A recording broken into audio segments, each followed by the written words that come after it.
मेरा फिर से जन्म हुआ है और मैं ठीक उस दिन वापस आ गया हूँ जब सू चिंगिंग के पिता ने मेरे मुंह पर एक 10 मिलियन युआन का चेक फेंका था। अपनी पिछली जिंदगी में मैंने उस चेक के टुकड़े टुकड़े कर दिए थे, लेकिन बदले में मुझे सिर्फ उनका मजाक उड़ाने वाला चेहरा देखने को मिला और सू चिंगिंग की वह ठंडी और गुस्से वाली नजर मिली। अगले 10 साल तक मैं बिल्कुल मिट्टी की तरह सस्ती जिंदगी जीता रहा और बस उसके पीछे पीछे भागता रहा। आखिर में एक बिजनेस पार्टी के दौरान उसे सुरक्षित रखने के लिए एक अंधेरी गली में दुश्मन ने मुझे मार डाला। मेरे मरने से ठीक पहले मेरी आंखों के सामने आखिरी चीज जो थी वह उसका बिल्कुल बिना किसी फीलिंग वाला चेहरा था, जैसे मैं उसके लिए कोई अनजान रास्ते चलता आदमी हूँ। इस बार मैं ऐसा पागल आशिक नहीं बनूंगा जो अपना सब कुछ खो देता है। इसलिए मैंने आराम से अपना हाथ आगे बढ़ाया और चेक ले लिया। मैंने ऊपर सुजांगो की तरफ देखा और एक बहुत ही प्यारी स्माइल दी, यहाँ तक कि मैंने उनका शुक्रिया भी अदा किया।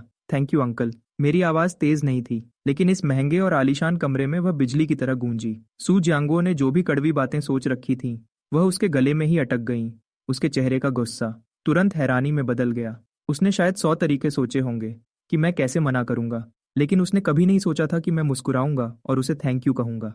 उसके पास खड़े जाओ हुईज का मजाक उड़ाने वाला चेहरा तुरंत जम गया, जैसे किसी ने उसका गला दबा दिया हो। और जहां तक सूचिंगिंग की बात है, वह घमंडी लड़की जो हमेशा खुद को बहुत ऊपर समझती थी और कभी कोई फीलिंग नहीं दिखाती थी, पहली बार उसके हमेशा शांत रहने वाले चेहरे पर हैरानी दिखी। उसकी आंखें फटी की फटी रह गईं और उसके होंठ खुले के खुले रह गए, लेकिन उसके मुंह से एक भी आवाज नहीं निकली। मैंने ध्यान से चेक को फोल्ड किया और उसे अपनी पुरानी जीन्स की जेब में रख लिया। फिर मैं खड़ा हुआ और सुजांगो के आगे थोड़ा झुका। आप फिक्र मत कीजिए अंकल, आज के बाद से मैं मिस सू चिंगिंग को कभी परेशान नहीं करूंगा। यह कहकर मैं सू चिंगिंग की तरफ घूमा। पिछले 3 साल तक तुम्हें परेशान करने के लिए सॉरी। मैं सच में माफी मांगता हूँ। मैं चाहता हूँ कि तुम्हारा फ्यूचर बहुत अच्छा हो और सब कुछ आसान रहे। सू चिंगिंग का शरीर हल्का सा कांप उठा। उसने आखिरकार मेरी आंखों में सीधा देखा और उन सुंदर आंखों में गुस्से की जगह अब सिर्फ हैरानी थी। उसके बोलने का इंतजार किए बिना मैं जाने के लिए घूमा। तभी चैनान, मुझे लगा था कि तुम्हारे अंदर थोड़ी इज्जत होगी, लेकिन तुम तो बिना दिमाग के लालची निकले। 10 साल का प्यार तुमने 10 मिलियन युआन के लिए बेच दिया। तुम सच में बहुत सस्ते हो। मेरे कदम रुक गए। पिछली जिंदगी में इसी बात ने मुझे इतना गुस्सा दिला दिया था कि मैंने अपना आपा खो दिया था और मैं उस पर झपट पड़ा था, लेकिन बदले में बॉडीगार्ड्स ने मुझे अधमरा करके वहां से बुरी हालत में निकाल दिया था। पर अभी मैंने बस आराम से घूमकर उसे देखा। मेरी आंखों में कोई गुस्सा नहीं था, सिर्फ थोड़ी सी तरस थी। आप मजाक कर रहे हैं सेकंड यंग मास्टर। पहली बात, यह 10 साल नहीं बल्कि 3 साल थे। दूसरी बात, यह दोनों तरफ का प्यार नहीं था। मैं ही पागल की तरह पीछे पड़ा था। तीसरी बात, यह कोई सौदा नहीं है। ये तो चेयरमैन सू हैं जो मुझे पिछले 3 साल की मेहनत का सही बदला दे रहे हैं। आखिरकार एक पागल आशिक का नाटक करने में बहुत वक्त और ताकत लगती है। ये 10 मिलियन ना तो ज्यादा है और ना ही कम, ये बिल्कुल सही है। मैंने उस कमरे का भारी लकड़ी का दरवाजा खोला और उस प्राइवेट रूम से बिना पीछे देखे बाहर निकल गया। मेरे पीछे पूरे कमरे में सन्नाटा छा गया। होटल से बाहर आते ही ढलती हुई धूप मेरी आंखों में चुभने लगी। मैंने चेक बाहर निकाला और उस पर लिखे नंबर्स को देखा। वह इतना सच था कि मेरी आंखों में आंसू आने लगे। भाड़ में जाए प्यार और भाड़ में जाए इज्जत। मुझे चैनन को जिंदगी का एक दूसरा मौका मिला है और इस बार मैं किसी से प्यार नहीं करता, मैं सिर्फ पैसे से प्यार करता हूँ। मैं तुरंत चेक कैश करवाने बैंक नहीं गया। सुजांगो जैसे चालाक इंसान पर भरोसा नहीं किया जा सकता। उसने कोई चाल चली होगी, जैसे चेक को रोक दिया हो, या शायद वह एक फेक चेक हो जो मुझे बेवकूफ बनाने के लिए दिया गया हो। तुमने गलत सोचा सुजांगो। मैंने एक कैब ली और स्लम एरिया में अपने किराए के कमरे में वापस चला गया। वह गीला और अंधेरा कमरा 10 स्क्वायर मीटर से भी छोटा था, जहां हवा में नूडल्स और सीलन की बदबू भरी हुई थी। ये वही जगह थी जहां अपनी पिछली जिंदगी में सुचिंगिंग की यूनिवर्सिटी के थोड़ा पास रहने के लिए मैंने दुख झेला और पूरे 3 साल तक रहा।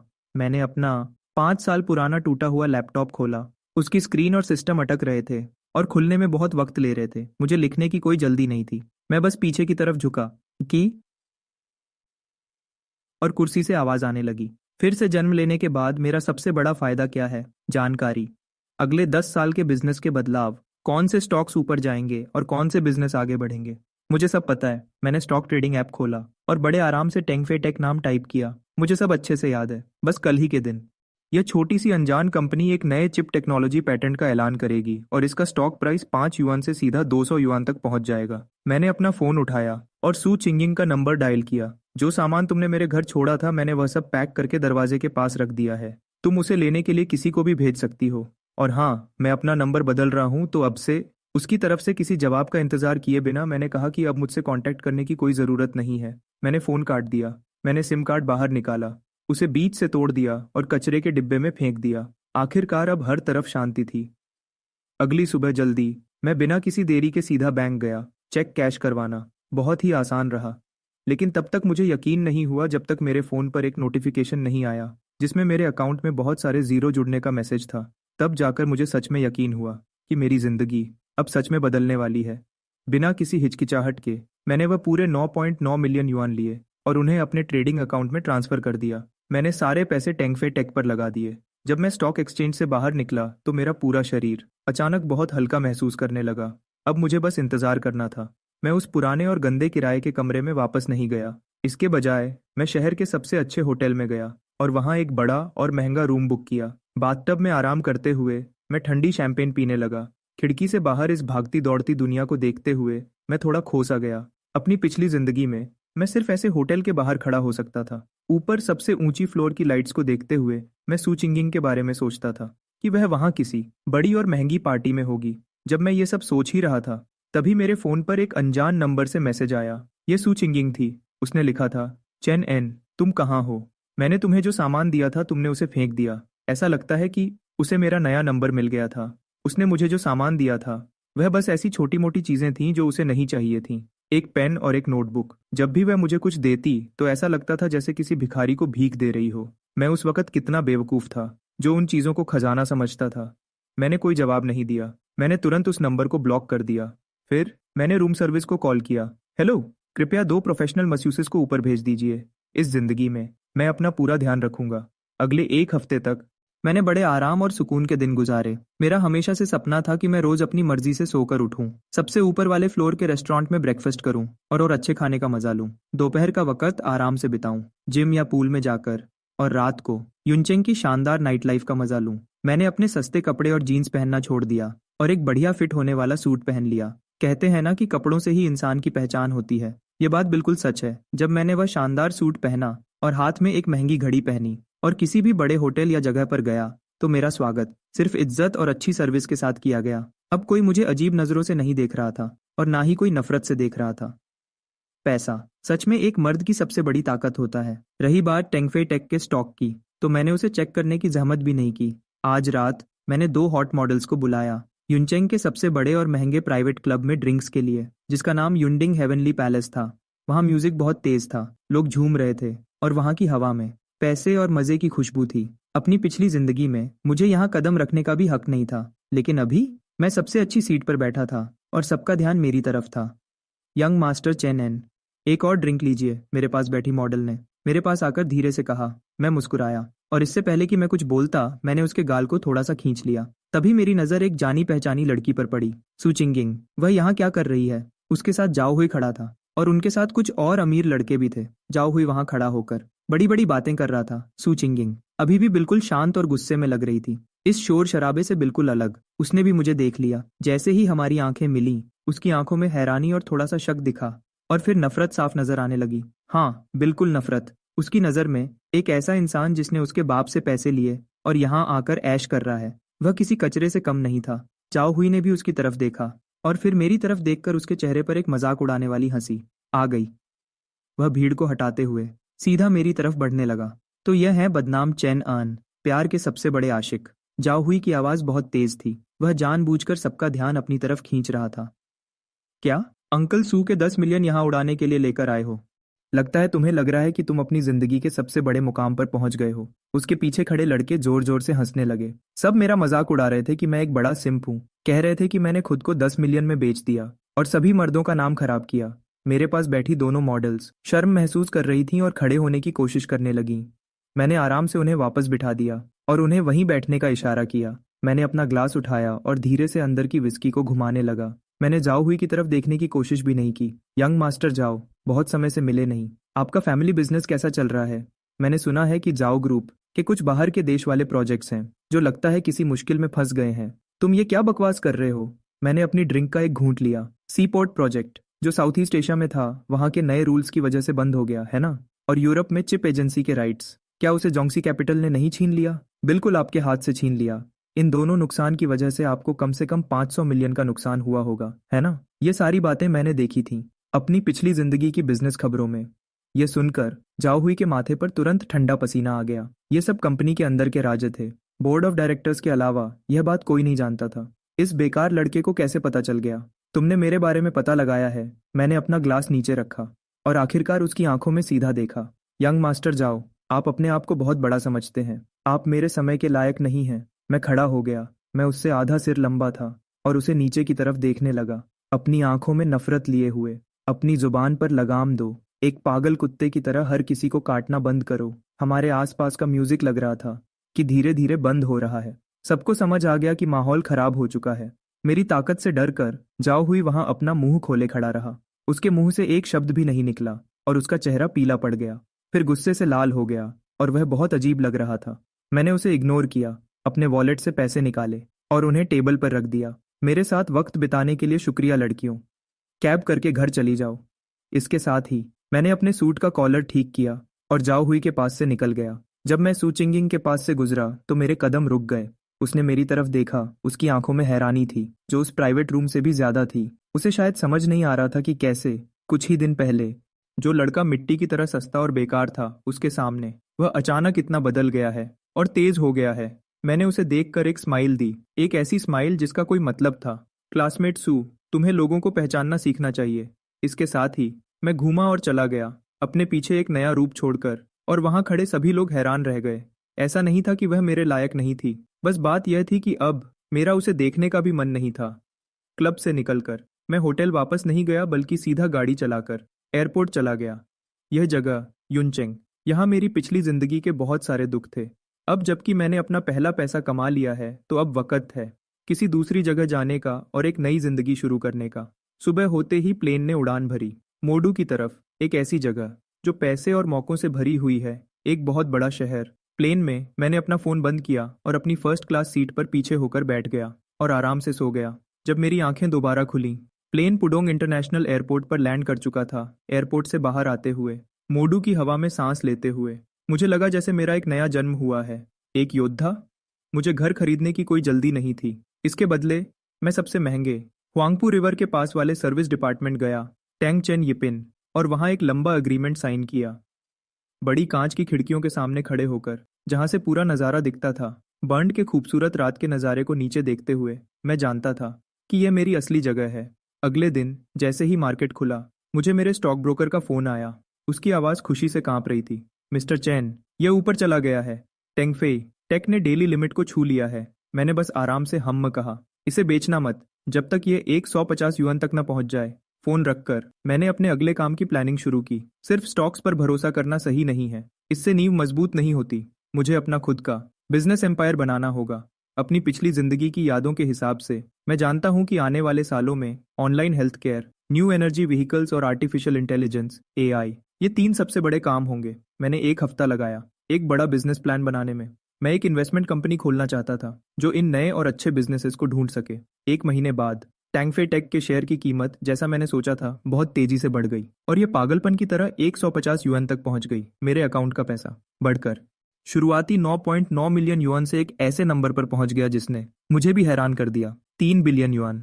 मैंने बिना सोचे समझे सब कुछ बेच दिया। पैसा तभी सेफ होता है जब वह आपकी जेब में हो। इस शुरुआती पैसे के साथ मेरी वैंग चाओ कैपिटल मोडू में पूरी तरह से शुरू हो गई। इसका ऑफिस एलू जियाजुई वर्ल्ड फाइनेंशियल सेंटर की सबसे ऊपर वाली फ्लोर पर था, जो ओरिएंटल पर्ल टावर के ठीक सामने नदी के दूसरी तरफ था। मैंने लोगों को काम पर रखना शुरू कर दिया। मार्केट से बहुत ज्यादा सैलरी देकर मैंने बड़े बड़े इन्वेस्टमेंट बैंकों से सबसे अच्छे एनालिस्ट्स और ट्रेडर्स को अपनी तरफ कर लिया। शुरू में वे बड़े लोग मुझे कमजोर समझते थे क्योंकि मैं एक नया और 20 साल का लड़का था। लेकिन जब मैंने यूएस स्टॉक मार्केट के 3 बार गिरने की बिल्कुल सही भविष्यवाणी की और उन्हें मार्केट के खिलाफ ट्रेड लगवाई, जिससे एक ही दिन में $50 मिलियन का फायदा हुआ, तो उन सबकी बोलती बंद हो गई। उनका मुझे देखने का तरीका शक से बदलकर इज्जत में बदल गया और आखिर में उनकी आंखों में मेरे लिए एक पागलपन जैसी भक्ति दिखने लगी। मैं उनके लिए सिर्फ एक बॉस नहीं था, मैं उनके लिए भगवान था। मेरी जिंदगी अब बहुत ज्यादा बिजी हो गई थी। हर दिन ढेरों मीटिंग्स होती थीं और पढ़ने के लिए रिपोर्ट्स के ढेर होते थे और न जाने कितने ही लोगों से मिलना होता था। मैं धीरे धीरे युनकिंग को भूलने लगा, सू चिंगिंग को भी भूल गया और उस बुरे वक्त को भी भूल गया, जब तक एक दिन मेरी सेक्रेटरी ने मुझे एक इनविटेशन कार्ड दिया अगले हफ्ते शंजन के एग्जीबिशन सेंटर में एक इंटरनेशनल बिजनेस समिट होने वाला है। ये वहाँ के ऑर्गेनाइजर्स की तरफ से इनविटेशन है। मैंने उसे लिया और एक बार ऊपर ऊपर से देखा, लेकिन जब मेरी नज़र को ऑर्गेनाइजर्स की लिस्ट पर पड़ी तो मेरे हाथ रुक गए। सू ग्रुप, ये लोग तो पीछा ही नहीं छोड़ रहे, इसको मना कर दो। मेरी सेक्रेटरी थोड़ी परेशान दिखी। यह समिट बहुत बड़ा और मशहूर है। दुनिया की लगभग 500 सबसे बड़ी कंपनीज में से आधी यहाँ होंगी। और तो और ऑर्गेनाइजिंग कमेटी के मिस्टर ली ने खास तौर पर आपको बुलाया है। मिस्टर ली हांगकांग के एक बिलियनर के बेटे हैं और इस समिट के होस्ट हैं। मैंने थोड़ा सोचा, ये आदमी, मैंने अपनी पिछली जिंदगी में इसे सिर्फ टीवी पर देखा था, लेकिन अब वह खुद मुझसे मिलना चाहता था। ऐसा लगता है कि वांगचाओ कैपिटल का नाम मोडू में बहुत दूर दूर तक फैल गया है। तो फिर चलते हैं। मैं भी देखना चाहता था कि उनके चेहरे के रंग कैसे होते हैं जब सू फैमिली के लोग मुझसे दोबारा मिलेंगे। वैसे भी मैंने उनके लिए एक बड़ा तोहफा तैयार कर रखा था। एक हफ्ते बाद मैं टाइम पर प्लेन में बैठा और वहां के लिए निकल गया। लैंड करने के बाद मैं सीधे वहां पहुंचा, लेकिन अचानक जैसे ही मैंने हॉल में कदम रखा, जाओ हुई गुस्से में मेरी तरफ लपका। तुमने ये क्या किया? मैं चमकती हुई लाइट के नीचे खड़ा था और आसपास के लोगों की नजरें मुझ पर थीं। जाओ हुई की आंखें लाल थीं। वह एक हारे हुए जुएबाज की तरह लग रहा था। उसने मेरे सूट का कॉलर जोर से पकड़ लिया। उसका सांस फूल रहा था और उसके हाथ कांप रहे थे। कुछ ही देर पहले उसे खबर मिली होगी कि जाओ ग्रुप का सीपोर्ट प्रोजेक्ट पूरी तरह से बंद हो गया है। चेनन, तुमने ये क्या किया? मैंने नीचे देखा, उसके कांपते हुए हाथों को देखा। आधा महीना पहले वह एक घमंडी अमीर बाप का बेटा था, लेकिन अब मेरी नज़रों में वह एक नाचते हुए जोकर के सिवा कुछ नहीं था।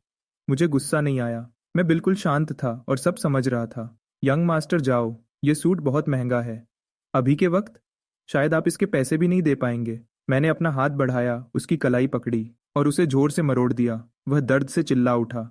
उसने रोते हुए मेरा कॉलर छोड़ दिया। मैंने आराम से उसने रोते हुए मेरा कॉलर छोड़ दिया। मैंने आराम से अपने मुड़े हुए कॉलर को ठीक किया। सब कुछ अपने काबू में होने का यह एहसास पिछली जिंदगी के उस बुरे वक्त से कहीं बेहतर था। डायनेस्टी कैपिटल के लिए तुम्हारे पास पैसा कहाँ से आया?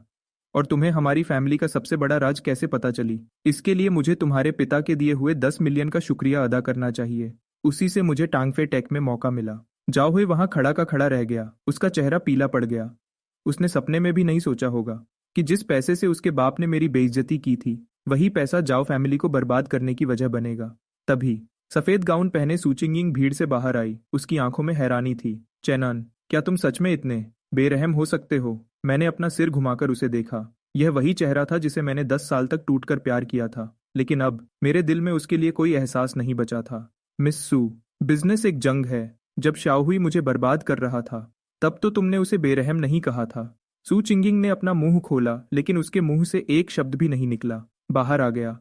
मैंने उन पर और ध्यान नहीं दिया। वहां मौजूद सभी लोगों की नजरों के सामने मैं बैंकेट हॉल के अंदर वीआईपी सीट्स की तरफ चलने लगा। पागल कुत्ते की तरह भौंकना बंद करो। आज तुम मेरे दुश्मन बनने के लायक भी नहीं हो। मैं हांगकांग के सबसे बड़े अमीर की तरफ बढ़ा, बिलियनर मिस्टर ली, और मैंने उनके ग्लास से अपना ग्लास हल्का सा टच किया। जाओ हुई जमीन पर गिर गया और आसपास के लोगों की आवाजें उसे बढ़ते हुए पानी की तरह डुबाने लगी। लाउंज के अंदर वहां इतनी शांति थी कि ग्लास में बर्फ के गिरने की आवाज भी सुनाई दे रही थी। मिस्टर ली मेरे सामने बैठे थे। उनकी नजरें मुझ पर टिकी थीं। उनकी आंखों में मेरे लिए इज्जत थी। हमारी बात बहुत आराम से हुई। डायनेस्टी कैपिटल ली ग्रुप के साथ मिलकर काम करेगा ताकि एक नया एनर्जी प्रोजेक्ट बनाया जा सके। मुझे पता था इस कदम से मैं यहाँ हमेशा के लिए मजबूत हो जाऊंगा। ब्रदर चेन, आज कल के नौजवान सच में कमाल है। जिस तरह तुमने जे हाउस की जमीन पर कब्जा किया, वह बिल्कुल परफेक्ट था। मैं तो बस मौके का फायदा उठा रहा था। ब्रदर ली, आप मेरी तारीफ कर रहे हैं। मिस्टर आई ऑफ को बाय कहने के बाद मैं जाने की तैयारी कर रहा था। तभी लाउंज का दरवाजा एक बार फिर खुला। सू चिंगिंग दरवाजे पर खड़ी थी। उसके चेहरे पर अब वह घमंड नहीं था जो बैंकेट हॉल में था। उसकी आंखों में ऐसी थकान और पछतावा था जो मैंने पहले कभी नहीं देखा था। चेनन, क्या हम बात कर सकते हैं? बिजनेस के बारे में नहीं, बस आम बात। मैं वापस सोफा पर बैठ गया और अपने लिए एक ग्लास पानी निकाला। अगर मेरी पिछली जिंदगी वाले रूप ने उसे इस तरह बोलते हुए सुना होता तो शायद मेरा दिल टूट गया होता, लेकिन अब मुझे ये सिर्फ वक्त की बर्बादी लग रहा था। मिस सू, आज दोपहर को मेरी एक इंटरनेशनल मीटिंग है। आपके पास सिर्फ 3 मिनट हैं। तुम मुझे पहले कभी ऐसे नहीं बुलाते थे। वह 10 मिलियन, मेरे पापा बस तुम्हारा टेस्ट लेना चाहते थे। वह सच में तुम्हें दूर नहीं भगाना चाहते थे। यह सुनकर मुझे अचानक हंसी आ गई। मेरे सबसे सामने 10 मिलियन फेंक कर टेस्ट लेना और गार्ड्स को मुझे बाहर निकालते हुए देखना, क्या तुम इसे टेस्ट कहती हो? अगर तुम यहाँ बस फालतू बातें करने आई हो तो तुम जा सकती हो मिस सू। इज्जत के लिए मुझे उस 10 मिलियन के लिए तुम्हारा शुक्रिया अदा करना चाहिए। उसने मुझे साफ दिखा दिया कि इज्जत सच में प्यार से बढ़कर होती है। सू चिंगिंग अपनी जगह पर जम गई। उसकी आंखों में आंसू आ गए। मैं खड़ा हुआ, अपना कोट उठाया और चलने लगा, सीधा उसके पास से गुजरते हुए। जब मैं उसके कंधे के पास से गुजरा, मैंने पीछे मुड़कर नहीं देखा, अपनी आंख के कोने से भी नहीं। मिस सू, अब कभी मेरे सामने जज्बात की बात मत करना। हमारे बीच अब सिर्फ बिजनेस है। मैं लाउंज से बाहर चला गया। सूरज की धूप मेरे शरीर को सुकून दे रही थी। मुझे एहसास हुआ कि जब मैंने उस पुरानी बात को छोड़ दिया तो हवा भी ज्यादा ताजा लगने लगी। माधु वापस आने के तीसरे दिन मुझे सुजी अंगो का फोन आया। उनकी आवाज में अब 2 हफ्ते पहले जैसा रोब नहीं था, बल्कि उसमें एक ऐसी परेशानी थी जो छुपी नहीं रह सकती थी। मैं डायनेस्टी कैपिटल के सबसे ऊपर वाले फ्लोर के ऑफिस में बैठा था और बाहर का नज़ारा देख रहा था, और मैंने आराम से स्पीकर फोन दबा दिया। चेनन, तुम आखिर चाहते क्या हो? तुमने जाओ फैमिली का प्रोजेक्ट छीन लिया और अब तुम जानबूझकर सू ग्रुप के रिटेल शेयर्स खरीद रहे हो। अंकल सू, आपने ही तो मुझे सिखाया था कि बिजनेस में सिर्फ फायदा देखा जाता है। मुझे लगता है कि सू ग्रुप के शेयर्स में इन्वेस्ट करना बहुत अच्छा है। क्या इसमें कोई दिक्कत है? फोन के दूसरी तरफ से ग्लास टूटने की आवाज आई तातलाई। साफ पता चल रहा था कि चेयरमैन सू बहुत गुस्से में थे। मेरी पिछली जिंदगी में उन्होंने मुझे कचरा समझा था और सोचा था कि मैं कभी कुछ नहीं बन पाऊंगा, लेकिन अब उनकी जान मेरे हाथों में थी। यह है बदला। तुम चिंगिंग की वजह से सू फैमिली को बर्बाद करना चाहते हो। आप मिस सू को कुछ ज्यादा ही बड़ा समझ रहे हैं। बदला? नहीं, मैं तो बस एक फायदे का बिजनेस कर रहा हूँ। मैंने फोन काट दिया और तुरंत उस नंबर को ब्लॉक कर दिया। मैं कंप्यूटर स्क्रीन पर स्टॉक की कीमतों को बदलते हुए देख रहा था और मैं बहुत शांत महसूस कर रहा था। सू ग्रुप सालों से अंदर से खोखला हो चुका था। उनके अंदर के हिसाब किताब में पहले से ही बहुत सारी कमियां थीं। मुझे बस एक हल्का सा धक्का देना था और ये पूरा एम्पायर टुकड़े टुकड़े हो जाता। प्रेसिडेंट चैन, मिस सू चिंगिंग नीचे आई हैं। वह कह रही हैं कि उन्हें आपसे मिलना ही है। मैंने अपनी कलाई पर बंधी पटेक फिलिपे घड़ी को थोड़ा घुमाया और मेरे चेहरे पर एक हल्की सी हंसी आ गई। 2 हफ्ते पहले मुझे सू फैमिली के घर के अंदर कदम रखने का भी हक नहीं था। 2 हफ्ते बाद सू फैमिली की सबसे बड़ी बेटी को मेरे ऑफिस के बाहर बेचारी बनकर इंतजार करना पड़ रहा था। उसे इंतजार करने दो, तब तक इंतजार करने दो जब तक मैं इस रिपोर्ट को पूरा न देख लूं। मैंने अपनी कॉफी की एक घूंट ली, जिसकी कड़वाहट मेरी जुबान पर फैल गई और मैं पहले से भी ज्यादा एक्टिव महसूस करने लगा। मैं त्सुजंग वू को अच्छे से समझाना चाहता था कि उस 10 मिलियन को फेंकने का क्या नतीजा हुआ है जो उसने मेरे ऊपर फेंका था। 2 घंटे बाद सू चिंगिंग आखिरकार मेरे ऑफिस के अंदर आई। वो बहुत ज्यादा थकी हुई और परेशान लग रही थी, यहाँ तक कि उसकी अच्छे मेकअप से भी उसकी आंखों के नीचे के काले घेरे छिप नहीं रहे थे। उसने अपने हाथों में एक फोल्डर को जोर से पकड़ा हुआ था। सू ग्रुप को बचाने का यह आखिरी तरीका था। चेनान, मैं तुमसे भीख मांगती हूँ, इसे रोक दो। मेरे पापा की तबीयत बहुत खराब है। अगर सू ग्रुप बर्बाद हो गया तो वह जिंदा नहीं बचेंगे। मैंने अपनी चेयर घुमाई ताकि मैं उस लड़की के सामने आ सकूं जो कभी मेरी पहुंच से बहुत दूर थी। अपनी पिछली जिंदगी में मैं उसे बचाने की कोशिश में एक अंधेरी गली में मर गया था। उसने तो मेरे जनाजे पर आने की तकलीफ भी नहीं की थी। आज उसकी ये बातें सुनकर मुझे बहुत अजीब लग रहा था। मिस सू, अगर तुम किसी से भीख मांग रही हो तो तुम्हारा तरीका सही होना चाहिए। मैंने रिस्ट्रक्चरिंग अग्रीमेंट देख लिया है जो तुम्हारे हाथ में है, और मुझे इसमें कोई इंटरेस्ट नहीं है। फिर तुम क्या चाहते हो? अगर हमारा ग्रुप बच जाता है तो मैं तुम्हारी हर बात मानने को तैयार हूँ। मैं खड़ा हुआ और उसके पास गया। वह डरकर एक कदम पीछे हट गई। उसकी आंखों में साफ डर दिख रहा था। मैंने अपना हाथ आगे बढ़ाया, उसके हाथ में पकड़े फोल्डर की तरफ इशारा किया और उसे छीन लिया और उसे कचरा करने वाली मशीन में डाल दिया। मुझे सू ग्रुप में 51% शेयर चाहिए। इसके अलावा सू जांगवो को सबके सामने मुझसे माफी मांगनी होगी। ये नामुमकिन है। मेरे पापा ऐसी शर्त कभी नहीं मानेंगे। मैं वापस अपनी डेस्क के पीछे बैठ गया। मैंने एक सिगार जलाई। धुएं के बीच से मेरी नज़र बिल्कुल ठंडी और तेज हो गई। तो फिर अब कहने को कुछ नहीं बचा। मिस सू, कल मार्केट बंद होने से पहले मैं इस कंपनी को पूरी तरह अपने कब्जे में ले लूंगा। तब तक सू फैमिली सिर्फ अपनी कंपनी ही नहीं खोएगी, बल्कि वह कर्जे के पहाड़ के नीचे दब जाएंगे। सू चिंगिंग एक चेयर पर गिर पड़ी। वह पूरी तरह से टूट चुकी थी। शी स्टेयर्ड एट मी, जैसे वह किसी शैतान को देख रही हो। लेकिन मैं जानता था, मैं तो सिर्फ अपना हक वापस ले रहा था। बाहर जाओ, जब मैं पैसे कमा रहा हूं तो मेरा टाइम खराब मत करो। सू चिंगिंग लड़खड़ाते हुए ऑफिस से बाहर चली गई। मैंने उसे जाते हुए देखा। मेरे दिल में उसके लिए बची कुची रहम की आखिरी उम्मीद भी खत्म हो गई। यह खेल तो अभी शुरू हुआ है। सू फैमिली तो मेरे बिजनेस खड़ा करने का पहला रास्ता है। मैं अपनी कार में बैठा था और नीचे लोगों की भीड़ को जमा होते हुए देख रहा था। सू ग्रुप की बिल्डिंग के पास सू जांगो शायद इस वक्त अपने ऑफिस में छिपा हुआ था और घबराहट में अपने पुराने दोस्तों को फोन कर रहा था। मेरी पिछली जिंदगी में ये लोग खाने की टेबल पर बैठकर बड़ी बड़ी बातें करते थे और कसम खाते थे कि वह मेरा साथ देंगे। लेकिन जब सू फैमिली पर बुरा वक्त आया तो सबसे पहले यही लोग सब कुछ लूटने के लिए आगे आए। ओल्ड ली, उस वक्त जब तुम्हारा पैसा फंसा हुआ था तब मैंने ही तुम्हारी मदद की थी। अब जब मुझे तुम्हारे शेयर्स चाहिए तो तुम मुझसे मार्केट प्राइस की बात कर रहे हो। मैंने फोन पर उनकी गुस्से वाली आवाज सुनी। मेरे चेहरे पर एक ठंडी मुस्कान आई। सू जांगू अभी भी नहीं समझ पा रहा था। इस धंधे में कोई हमेशा का दोस्त नहीं होता, सिर्फ अपना फायदा होता है। और मैंने ओल्ड ली को 3 गुना ज्यादा पैसा ऑफर किया था, क्योंकि चेयरमैन सू ने माफी मांगने से मना कर दिया है। तो अब मैं इस आग को थोड़ा और बढ़ाऊंगा। मैंने फोन रखा और इशारा किया अपनी सेक्रेटरी को, 10 मिनट से भी कम समय में प्लान का दूसरा हिस्सा शुरू करो। ये खबर कि सू ग्रुप ने गलत फाइनेंशियल रिपोर्ट्स बनाई हैं हर बड़े न्यूज चैनल और अखबार के पहले पन्नों पर छा गई। यह उन बड़े तोहफों में से एक था जो मैंने बहुत पहले से तैयार किया था। इसका एक एक सच सू ग्रुप की सबसे कमजोर कड़ी पर लगा। ये नामुमकिन है। इन हिसाब किताब के बारे में तो सिर्फ कंपनी के बड़े लोगों को ही पता था। चैनन, आखिर तुम्हें ये सब कहाँ से मिला? मैंने सबसे ऊपर वाली मंजिल की बंद खिड़कियों की तरफ देखा। मुझे ऐसा लगा जैसे मैं देख सकता हूँ सू जांगो के चेहरे पर पूरी तरह से छाई मायूसी को। अपनी पिछली जिंदगी में उसकी इन गलतियों को छिपाने के लिए मैंने दिन रात बिना सोए काम किया था, यहाँ तक कि भारी ब्याज पर कर्जा भी लिया था। लेकिन इस जिंदगी में यही सब उसे नरक में भेजने का रास्ता बन गया। अंकल सू, ये तो बस शुरुआत है।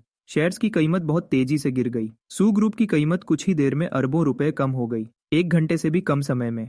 मैं जानता था कि सू जांगो की हिम्मत अब पूरी तरह से टूट चुकी है। इस मतलबी दुनिया में अब उसके पास बात करने का कोई रास्ता नहीं बचा था। मादू में बहुत तेज बारिश हो रही थी। मैं छाता लेकर बिल्डिंग से बाहर निकला और मैंने बारिश में सू चिंगिंग को खड़े देखा। उसके पास छाता नहीं था और वह पूरी तरह भीग चुकी थी। उसका वह पुराना घमंड अब बिल्कुल टूट चुका था। मुझे देखते ही वह तुरंत आगे बढ़ी, लेकिन मेरे बॉडीगार्ड्स ने उसे थोड़ी दूर ही रोक दिया। चैनन, मैं तुमसे भीख मांगती हूँ, एक बार मेरे पापा से मिल लो। उन्हें दिल का दौरा पड़ा है और वह हॉस्पिटल में है। वह खुद तुमसे माफी मांगना चाहते हैं। मैं रुक गया और बारिश के बीच से उसे देखने लगा। उसके चेहरे से पानी बह रहा था और यह पता लगाना मुश्किल था कि वह उसके आंसू थे या बारिश का पानी। मेरी पिछली जिंदगी में भी ऐसी ही एक बारिश वाली रात को, सिर्फ एक ऐसी मिठाई खरीदने के लिए जो उसने आम तौर पर बोली थी, मैं आधे से ज्यादा शहर दौड़ गया था और बदले में मुझे सिर्फ एक ही बात सुनने को मिली थी, ये बहुत मीठा है, इसे फेंक दो। अगर माफी मांगने से सब ठीक हो जाता तो पुलिस की क्या जरूरत होती? दिखावा करना बंद करो। तुम पहले ऐसे कभी नहीं थे।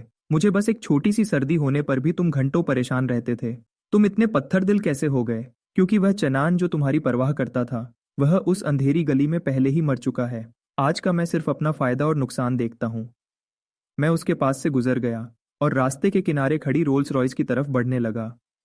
सू चिंगिंग मेरे पीछे दुख से रो रही थी, लेकिन मेरे दिल पर इसका कोई असर नहीं हुआ। देर से दिखाया गया यह गहरा प्यार मेरी नजरों में कचरे से भी सस्ता है। अगर तुम सू फैमिली को छोड़ दो तो मैं कुछ भी करने को तैयार हूँ, यहाँ तक कि शादी भी। शादी?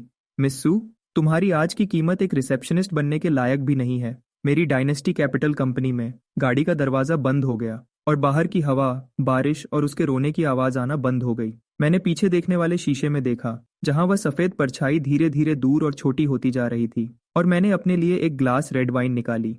इस बार मेरी पूरी तरह से जीत हुई थी। सू ग्रुप के शेयर होल्डर्स की मीटिंग अपने तय समय पर शुरू हुई। मैंने लकड़ी का भारी दरवाजा धकेल कर खोला। वह शोर से भरा हुआ मीटिंग रूम एक पल में बिल्कुल शांत हो गया। मैं सीधा उस कुर्सी की तरफ बढ़ा जो सबसे बड़ी ताकत का निशान थी। वह जगह पहले सुजांगो की हुआ करती थी, लेकिन अब वह मेरी है। मिस्टर चैन, आप देख लीजिए, हमने शेयर्स ट्रांसफर के सारे पेपर्स पर साइन कर दिए हैं। सू ग्रुप अब पूरी तरह आपके हाथ में है। इन चालाक लोगों के बदलने की रफ्तार किताब का पन्ना पलटने से भी तेज थी। कल तक ये सूजी अंगुओं की मदद कर रहे थे और नए प्लान्स बना रहे थे, लेकिन आज ये जल्दी से जल्दी नए मालिक के साथ जुड़ना चाहते हैं।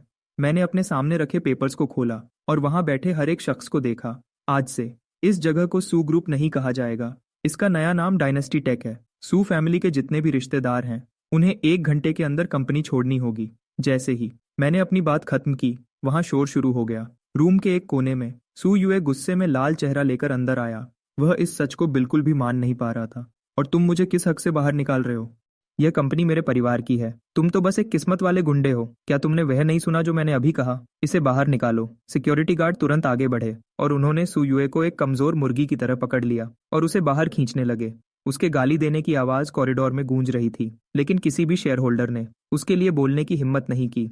मैंने अपना सिर घुमाया ताकि टेबल के आखिरी कोने में बैठी सू चिंगिंग को देख सकूं। उसने अपना सिर नीचे किया हुआ था। उसके दोनों हाथ आपस में कसे हुए थे।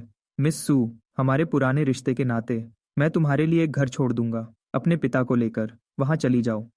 कम से कम तुम सड़क पर तो नहीं आओगी। सू चिंगिंग ने धीरे से अपना सिर उठाया। उसकी आंखें एक लकड़ी की कठपुतली की तरह खाली थीं। वह खड़ी हुई और बिना कुछ बोले रूम से बाहर चली गई। मुझे पता था कि उसकी बची कुची इज्जत भी आज मैंने पूरी तरह मिट्टी में मिला दी थी। बैल्कनी में खड़े होकर मैंने हुआंगपू रिवर का पूरा रात का नजारा देखा। सू फैमिली के इस तरह खत्म होने से काफी शोर मच गया था माडू के बिजनेस वर्ल्ड में, लेकिन मुझे पता था कि यह तो मेरे बिजनेस एम्पायर की बस एक शुरुआत थी। असली मुश्किल तो अब शुरू होने वाली थी। ब्रदर चेन, आपने सू फैमिली का मामला बहुत अच्छे से संभाला, लेकिन जिस चिप मैन्युफैक्चरिंग वाली जमीन पर आपकी नजर है उसे पाना इतना आसान नहीं होगा। क्या आपको कुछ पता चला है ब्रदर ली? मिस्टर ली ने थोड़ी दूर एक कोने की तरफ इशारा किया। वहां एक औरत बैठी थी जिसकी नजर एक तेज तलवार की तरह धारदार थी। वह शेन रॉक्सी है, जो कैपिटल के शेन परिवार की मालिक है और आने वाले 10 सालों तक आर्टिफिशियल इंटेलिजेंस एआई पर राज करने वाली है। शेन परिवार की नज़र भी उसी प्रोजेक्ट पर है। शेन रॉक्सी को लाल बालों वाली चुड़ैल कहा जाता है। उसके तरीके आपकी सोच से भी ज्यादा खतरनाक हैं। थोड़ा खतरनाक होना अच्छा है। अगर सामने वाला कमजोर हो तो मजा नहीं आता। जैसे ही उसे लगा कि मैं उसे देख रहा हूँ, शेन रॉक्सी ने मेरी तरफ घूमकर अपना ग्लास उठाया। उसकी स्माइल में एक अजीब सा चैलेंज था। मेरी पिछली जिंदगी में शेन परिवार ने 3 साल बाद तक माडू के मार्केट में कदम नहीं रखा था। मैंने नहीं सोचा था कि मेरे दोबारा जन्म लेने की वजह से, इस बदलाव के कारण, यह ताकतवर दुश्मन इतनी जल्दी सामने आ जाएगा। शेन रॉक्सी, जब तुम पिछली जिंदगी में राज कर रही थी तब मैं सिर्फ सू चिंगिंग का एक ड्राइवर हुआ करता था, लेकिन इस जिंदगी में मैं, देखते हैं कि असली शिकारी कौन है। मैंने एक प्यारी सी स्माइल के साथ जवाब दिया। फिर मैं घूमा और वहां से चला गया। मुझे अपने बिजनेस प्लान को थोड़ा बदलना था। शेन फैमिली का बीच में आना एक नया बदलाव था, लेकिन मेरे लिए यह एक बहुत बड़ा मौका था। अगर मैं शेन फैमिली के सदर्न एम्पायर को हरा देता तो वांगचाओ कैपिटल का कोई मुकाबला करने वाला नहीं बचता। हैंडओवर का काम खत्म करने के बाद मैं न जाने कैसे गाड़ी चलाकर उसी स्लम एरिया में पहुंच गया जहां मैं पहले रहता था। वह जगह अब भी वैसी ही अंधेरी और गीली थी। हवा में सस्ती सिगरेट की बदबू थी और कचरा बिखरा हुआ था। तभी मैंने एक जाना पहचाना इंसान देखा जो कार्डबोर्ड के डब्बे उठाने की कोशिश कर रहा था। वह सू चिंगिंग थी। क्या तुमने ऐसा सोचा था? आखिर में मैं उसी जगह रहने आ गई जहां तुम पहले रहते थे। क्या तुम यही बदला चाहते थे? वह एक गंदी दीवार के सहारे खड़ी थी। उसके हाथ में सस्ते इंस्टेंट नूडल्स का कप था। वह लड़की जो पहले बड़े रेस्टोरेंट्स के बिना कहीं नहीं खाती थी, आज उसे एक लैंडलॉर्ड से बहस करनी पड़ रही थी, सिर्फ 100 युआन के किराए के लिए। मेरा तुमसे बदला लेने का कोई इरादा नहीं था। मैंने सिर्फ अपनी चीजें वापस ली हैं जो मेरी थीं। तुम अपनी जिंदगी कैसे जीती हो इससे मेरा कोई लेना देना नहीं है चैनन। अगर अगर मैंने उस वक्त वह चेक न लिया होता, अगर तुम्हारा नया जन्म न हुआ होता, तो क्या तुम मुझसे प्यार करते? यह सवाल सुनकर मैं एक पल के लिए रुक गया। फिर मैं जोर से हंस पड़ा। इस सवाल ने मुझे मेरी पिछली जिंदगी में बहुत परेशान किया था, लेकिन इस वक्त यह सवाल बहुत बेकार और खाली लग रहा था। जिंदगी में आगर जैसा कुछ नहीं होता मिस्सू। एक इंसान हमेशा अपने बीते हुए कल में नहीं जी सकता। मैंने अपनी जेब से पैसे निकाले और उसके पास रखे डब्बे पर रख दिए। यह कोई तरस नहीं था, बल्कि सब कुछ हमेशा के लिए खत्म करना था। यह आखिरी बार है जब मैं तुम्हारी मदद कर रहा हूँ। इसके बाद मुझे अपनी शक्ल मत दिखाना। मैं घूमा और गली के कोने में खड़ी अपनी महंगी कार की तरफ चल दिया। मेरे पीछे से सू चिंगिंग के रोने की आवाज आ रही थी। उस तंग गली में उसकी आवाज गूंज रही थी। मैंने कार स्टार्ट की और चमकती हुई सिटी सेंटर की तरफ निकल गया, बिना पीछे देखे। बड़ी खिड़कियों के बाहर मादू के आसमान में काले बादल छाए हुए थे। शेन रॉक्सी मेरे सामने बैठी थी। उसने अपना हमेशा वाला ब्लैक सूट नहीं पहना था, बल्कि उसने एक गहरे पर्पल रंग की ड्रेस पहनी हुई थी। वह बहुत सुंदर और शांत लग रही थी, लेकिन उसकी आंखों में वही पुरानी तेजी थी जो बिल्कुल कम नहीं हुई थी। मैंने नीचे देखा और टी सेट को ठीक करने लगा। मैंने पॉट में उबलता हुआ पानी डाला। जैसे ही सफेद भाप उठी, उसने कहा, प्रेसिडेंट चैन, मैंने सुना है कि उस चिप प्रोजेक्ट के लिए तुमने सू फैमिली को पूरी तरह मिटा दिया। प्रेसिडेंट चैन, आपको तो सब पता रहता है। यह तो बस एक आम बिजनेस डील थी। इसे मिटा देना नहीं कहते। मैंने एक कप चाय डाली और उसकी तरफ बढ़ा दी। अपनी पिछली जिंदगी में शेन रॉक्सी बिजनेस की दुनिया में अपनी बेरहमी के लिए जानी जाती थीं। वह इस काम में एक्सपर्ट थीं। वह लोगों की कमजोरियों का फायदा उठाकर अपने दुश्मन को कोने में धकेल देती थीं, लेकिन उनकी किस्मत खराब थी, क्योंकि आज वह जिस आदमी के सामने खड़ी थीं, उसके पास 10 साल आगे का फ्यूचर नॉलेज था। शेन फैमिली को वह प्रोजेक्ट हर हाल में चाहिए। अपनी कीमत बताओ और इस बिडिंग से पीछे हट जाओ। प्रेसिडेंट शेन, क्या आपको सच में लगता है कि मेरे पास पैसों की कमी है? वह एक पल के लिए रुक गई। उसे बिल्कुल उम्मीद नहीं थी कि मैं इतने साफ शब्दों में मना कर दूंगा। उसने मेरे बारे में पूरी जानकारी निकाली थी उसकी फाइल्स के हिसाब से। मैं अब भी वही गरीब लड़का था जो अपनी इज्जत बेच देता, सिर्फ $10 मिलियन के चेक के लिए। उसे यह नहीं पता था कि अब मेरी भूख उसकी सोच से कहीं ज्यादा बड़ी है। चेनान, बिजनेस एक लंबा खेल है। शेन फैमिली से दुश्मनी लेना तुम्हारे वैंगचाओ कैपिटल के लिए ठीक नहीं होगा। प्रेसिडेंट शेन, मेरी एक थोड़ी बुरी आदत है। मुझे जिस चीज को छूने से मना किया जाता है, मैं उसे उतना ही ज्यादा करना चाहता हूँ। हमारे बीच का माहौल अचानक से बहुत ठंडा हो गया। शेन रॉक्सी ने चाय को हाथ भी नहीं लगाया। वह खड़ी हो गईं। उनकी हाई हील्स की आवाज फर्श पर गूंज रही थी। वह दरवाजे पर रुकीं और उन्होंने पीछे मुड़कर मुझे देखा। मैं उम्मीद करती हूँ कि तुम्हारी हिम्मत अगले हफ्ते की ऑक्शन तक बनी रहेगी। दरवाजा बंद हो गया। मैंने अपना चाय का कप नीचे रखा और खिड़की के बाहर आते हुए काले बादलों को देखने लगा। शेन फैमिली का बीच में आना सच में परेशानी खड़ी कर सकता था, लेकिन मेरे दिमाग के हिसाब से अगले हफ्ते शेन रॉक्सी एक बड़े नुकसान की वजह से पैसे की भारी कमी में फंसने वाली थी। यही मेरे भरोसे की सबसे बड़ी वजह थी। हॉस्पिटल का रास्ता बिल्कुल सुनसान था और हवा में दवाइयों की बदबू थी। मैंने दरवाजा खोला और देखा कि सू जियांगो हॉस्पिटल के बेड पर लेटा हुआ है। उसके नाक में ऑक्सीजन ट्यूब लगी थी। हमें मिले अभी सिर्फ आधा महीना ही हुआ था, लेकिन उसका वजन बहुत ज्यादा कम हो गया था और उसके बाल पूरी तरह सफेद हो चुके थे। सू चिंगिंग बेड के पास सिर झुकाए बैठी थी और एप्पल छील रही थी। तुम यहाँ क्या कर रहे हो? हमारा मजाक उड़ाने आए हो? मेरे पास इतना फालतू टाइम नहीं है। मैं तो बस चेयरमैन सू को कुछ बताने आया हूँ। सू जियांगो ने धीरे से अपनी आंखें खोली। उनकी धुंधली आंखें मुझ पर रुकीं। उसने अपने होंठ हिलाए। उसकी आवाज इतनी धीमी थी कि सुनाई भी नहीं दे रही थी। मैं बेड के पास गया, उस आदमी की तरफ देखते हुए जिसने कभी मेरे मुंह पर चेक फेंका था। तुम जीत गए। सू ग्रुप अब खत्म हो चुका है। अब तुम्हें और क्या चाहिए? मुझे सू ग्रुप से शंजन के पुराने फैक्ट्री वाले इलाके के कागजात चाहिए। इसके बदले में मैं तुम्हारे इलाज का सारा खर्चा उठाऊंगा और सू चिंगिंग के लिए एक अच्छी नौकरी का इंतजाम करूंगा। सू चिंगिंग के हाथ में जो सेब था वह नीचे गिर गया और लुढ़कते हुए मेरे पैरों के पास आ गया। उसने मेरी तरफ देखा। उसकी आंखों में बेइज्जती और गुस्सा था, लेकिन उससे भी ज्यादा एक बेबसी थी। वह जानती थी कि सू परिवार के पास अब मना करने का कोई हक नहीं बचा था। चेन आन, क्या तुम सच में हमारी बची कुची इज्जत भी खरीदना चाहते हो? इज्जत खुद कमाई जाती है, कोई दूसरा नहीं देता। चेयरमैन सू, इस पर साइन कर दो। सू जांगो का हाथ कांप रहा था जब वह उन कागजात पर साइन कर रहा था। मैंने उन कागजात को उठाकर रख लिया और उन पर दोबारा ध्यान नहीं दिया। उस पुरानी फैक्ट्री की जमीन के नीचे सरकार एक सबवे लाइन बनाने वाली थी, जिसकी वजह से वह एक बड़ा बिजनेस एरिया बनने वाला था। मेरी पिछली जिंदगी में सू परिवार इसकी कीमत नहीं समझ पाया और उन्होंने इसे जाओ परिवार को बेच दिया था, लेकिन इस जिंदगी में फायदे का यह बड़ा हिस्सा अब मेरा था। कल डायनेस्टी कैपिटल के एचआर डिपार्टमेंट में रिपोर्ट करना। तुम मेरी पर्सनल असिस्टेंट बनोगी। ये तुम्हारा आखिरी मौका है। मैं हॉस्पिटल के कमरे से बाहर निकल गया। सू चिंगिंग मेरे पीछे नहीं आई। मुझे पता था कि वह आएगी, क्योंकि उसके पास कोई और रास्ता नहीं था। सू चिंगिंग एक डार्क ग्रे बिजनेस सूट पहने हुए मेरे डेस्क के सामने खड़ी थी। वह काफी घबराई हुई लग रही थी और उसने अपने हाथों में एक फाइल को जोर से पकड़ा हुआ था। मैं अपने हाथ में बिडिंग के कागजात को देखता रहा। असिस्टेंट सू, इस डॉक्यूमेंट की 10 कॉपीज तैयार करो। दोपहर के 3 बजे मेरे साथ शेन रॉक्सी से मिलने चलना। कैपिटल में शेन परिवार का दबदबा बहुत बड़ा है। क्या तुम सच में उनसे सीधा टकराना चाहते हो? मैंने अपना पेन नीचे रखा और ऊपर उसकी तरफ देखा। उसकी आंखों में जो घमंड था वह अभी पूरी तरह खत्म नहीं हुआ था, लेकिन अब उसकी जगह हालात से समझौता साफ दिख रहा था। तुम्हें सिर्फ मेरे ऑर्डर्स मानने हैं, सवाल नहीं पूछने। उस दोपहर बिडिंग वाली जगह पर माहौल काफी गर्म था। शेन रॉक्सी अपनी टीम के साथ बाईं तरफ बैठी थी और सभी जीतने के लिए तैयार लग रहे थे। मैं दाईं तरफ बैठा था और मेरे पीछे सिर्फ सू चिंगिंग खड़ी थी। जब होस्ट ने बिडिंग शुरू होने का ऐलान किया तो शेन रॉक्सी ने बहुत बड़ी कीमत लगाई। प्रेसिडेंट चेन, क्या तुम अब भी इस कीमत की बराबरी करोगे? मैं देखना चाहती हूँ कि तुम इसकी क्या कीमत चुकाते हो, लेकिन मेरा सुझाव है कि प्रेसिडेंट शेन पहले अपने सेक्रेटरी का फोन सुन ले। शेन रॉक्सी ने गुस्से में अपनी भौहें सिकोड़ी। उसकी सेक्रेटरी तेजी से अंदर आई और उसके कान में धीरे से कुछ कहा। शेन रॉक्सी का चेहरा तुरंत पीला पड़ गया। मुझे अच्छी तरह याद था, ठीक 10 मिनट पहले यूरोप में शेन परिवार की डील को अचानक रोक दिया गया था क्योंकि उन्होंने नियम तोड़े थे। हमारा पैसा फंस चुका है। क्या यह सब तुमने किया है? मुझे बस इसका नतीजा पहले से पता था। प्रेसिडेंट शेन, जब शेन परिवार के पास अभी देने के लिए पैसे नहीं हैं, तो मैं खुशी खुशी ये प्रोजेक्ट ले लूंगा, बिना किसी हिचकिचाहट के। मैंने अपना बोर्ड उठाया और शेन परिवार से थोड़ी कम कीमत बोली। पूरे कमरे में शोर मच गया। शेन रॉक्सी मुझे इस तरह घूर रही थी जैसे मुझे कच्चा चबा जाएगी। सू चिंगिंग मेरे पीछे खड़ी थी और वह पूरी तरह हैरान थी। शायद उसने पहली बार बिजनेस की ऐसी लड़ाई देखी थी जो इतनी बेरहमी और सटीक तरीके से लड़ी गई थी। बिडिंग खत्म होने के बाद जब मैं लिफ्ट से बाहर आया तो मैंने देखा कि शेन रॉक्सी मेरी गाड़ी के दरवाजे से टिककर खड़ी थी। वह थोड़ी परेशान लग रही थी। उसके बाल थोड़े बिखरे हुए थे और उसके हाथ में एक बिना जली हुई सिगरेट थी।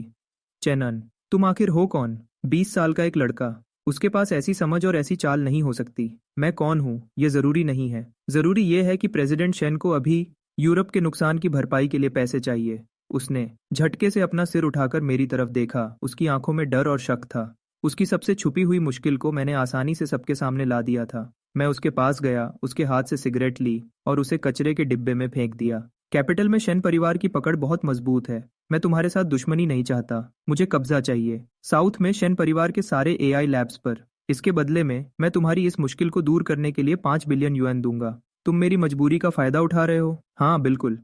लेकिन प्रेसिडेंट शेन को यह पता होना चाहिए कि मेरे अलावा कोई और इस वक्त तुम पर पैसा लगाने की हिम्मत नहीं करेगा। शेन रॉक्सी काफी देर तक खामोश रही। वह एक समझदार औरत थी और जानती थी कि क्या ज्यादा जरूरी है। अपने घमंड और बचने के बीच उसने मेरी तरफ देखा कि आंखों में अजीब से जज्बात थे। उसमें नफरत थी, लेकिन उससे भी ज्यादा एक डर था। डील मंजूर है, लेकिन मेरी एक शर्त है। मुझे डायनेस्टी कैपिटल में शेयर्स चाहिए। ठीक है, लेकिन तुम्हें सिर्फ मुनाफा मिलेगा। फैसले लेने में तुम्हारा कोई हाथ नहीं होगा। मैंने गाड़ी का दरवाजा खोला और सू चिंगिंग को अंदर बैठने का इशारा किया। सू चिंगिंग ने पहले शेन रॉक्सी को देखा, फिर मेरी तरफ देखा। उसकी आंखें हैरानी से भरी थीं। वह पहले सोचती थी कि शेन रॉक्सी कोई ऐसी ताकत है जिसे कोई हरा नहीं सकता, लेकिन मेरे सामने वह ताकत 1 घंटे से भी कम वक्त में ढेर हो गई। रात के वक्त बंड का नज़ारा बेहद खूबसूरत था। मैं डेस्क पर बैठा था और सू चिंगिंग मेरे सामने बैठी थी। उसने आज बहुत मेहनत की थी, यहाँ तक कि उसने खुद आगे बढ़कर ओवर टाइम भी किया ताकि शेन परिवार के लैब्स के कागजात को तैयार करने में मेरी मदद कर सके।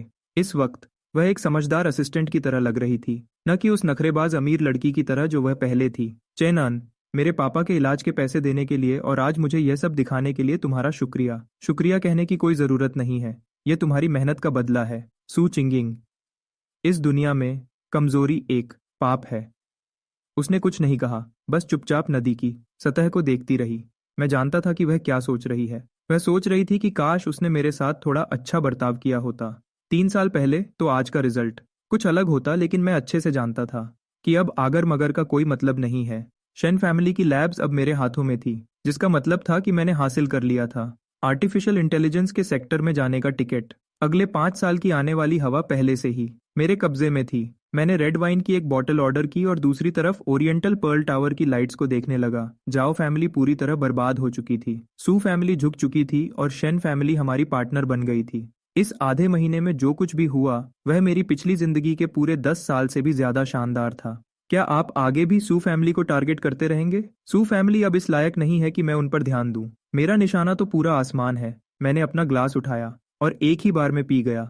सू चिंगिंग ने मेरी तरफ देखा। उसकी आंखों में कुछ अजीब से जज्बात थे जो पहले कभी नहीं देखे गए, लेकिन अब मुझे कोई फर्क नहीं पड़ता था। मैं खड़ा हुआ और अपना सूट ठीक किया ताकि आने वाले कल का स्वागत कर सकूं। मेरा अपना साम्राज्य अभी तो बस बुनियाद रखी गई थी। लेबोरेटरी में सैकड़ों सर्वर्स धीमे शोर के साथ चल रहे थे। यह जगह पहले शेन फैमिली की थी, लेकिन अब इस पर डायनेस्टी कैपिटल का नाम लिखा था।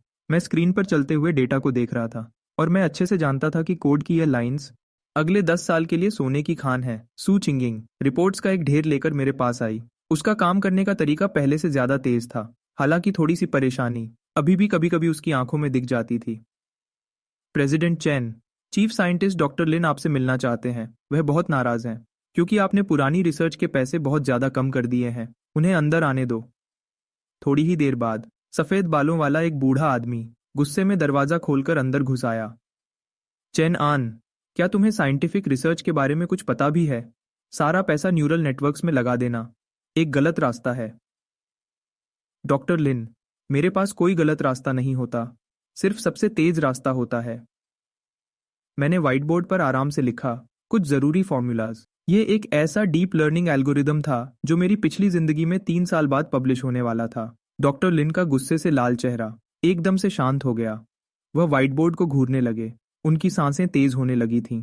ये कैसे मुमकिन है? ये लॉजिक, तुमने इसे कैसे सोचा? मैं एक बिजनेसमैन हूँ। मैं सिर्फ रिजल्ट देखता हूँ। जैसा मैंने कहा है वैसा करो। 3 महीने के अंदर मुझे एक प्रोटोटाइप देखना है। डॉक्टर लिन ने मेरी तरफ ऐसे देखा जैसे मैं कोई मॉन्स्टर हूँ। आखिर में उन्होंने एक शब्द भी नहीं कहा और फॉर्मूलाज लेकर चले गए। सू चिंगिंग एक तरफ खड़ी थी। उसकी आंखें हैरत से मुझे देख रही थीं। उसे लग रहा होगा कि मैं सब कुछ जानता हूँ, लेकिन मैं जानता था कि यह सिर्फ आने वाले कल को पहले से जान लेने का असर था। एआई के मामले को संभालने के बाद मैंने तुरंत अपना ध्यान लगाया न्यू एनर्जी व्हीकल्स पर। मेरी पिछली जिंदगी में इस इंडस्ट्री ने खरबों डॉलर के रिकॉर्ड्स बनाए थे। आज मैं लेने आया था सबसे जरूरी परमिट, लिथियम माइनिंग का लाइसेंस। बड़े बड़े लोगों से भरे एक हॉल में शेन रॉक्सी भी वहां थी। वह पहले की तरह ही स्मार्ट और कॉन्फिडेंस में दिख रही थी और कुछ विदेशी बिजनेसमैन से बात कर रही थी। प्रेसिडेंट चैन, अभी तो आपने एआई का काम भी खत्म नहीं किया और आप अभी से बैटरीज में आना चाहते हैं। ध्यान रखिएगा कहीं ज्यादा बड़ा निवाला लेने से गला न फंस जाए। बिना कोशिश किए मुझे कैसे पता चलेगा? वैसे प्रेसिडेंट शेन, क्या यूरोप वाला नुकसान अभी तक ठीक हो गया है? शेन रॉक्सी का चेहरा एक पल के लिए सख्त हो गया, लेकिन फिर उसने ऐसे दिखाया जैसे कुछ हुआ ही ना हो और अपना वाइन ग्लास उठाया। वह अब मेरी पार्टनर थी और मेरी सबसे खतरनाक दुश्मन भी। हम दोनों बनना टाटा एक नाजुक बैलेंस बनाकर चल रहे थे। अब मैं अनाउंस करना चाहूंगा कि नॉर्थ वेस्ट लिथियम माइन के माइनिंग राइट्स जीतने वाली कंपनी है डायनेस्टी कैपिटल। पूरे हॉल में शोर मच गया। सारी आंखें स्पॉटलाइट की तरह मुझ पर टिक गईं। शेन रॉक्सी के ग्लास की वाइन हिल गई। वह हैरानी से मुझे देखने लगी। उसने मुझे रोकने के लिए 3 बड़े लोगों के साथ हाथ मिलाया था। उसने कभी नहीं सोचा था कि मैंने पहले ही वहां की सरकार के साथ एक बड़ा अग्रीमेंट साइन कर लिया था। आप नॉर्थ वेस्ट कब गए थे? मेरे लोग रोज आप पर नजर रख रहे थे। प्रेसिडेंट शेन, मेरी गाड़ी पर नजर रखने से कुछ नहीं होगा। आपको मेरे दिमाग पर नजर रखनी होगी। मैं सू चिंगिंग को लेकर स्टेज की तरफ बढ़ा। सू चिंगिंग मेरे ठीक पीछे थी। आज उसने एक बढ़िया सूट पहना था और वह मुझे बचा रही थी उन रिपोर्टर्स से जो हमारे पास आने की कोशिश कर रहे थे।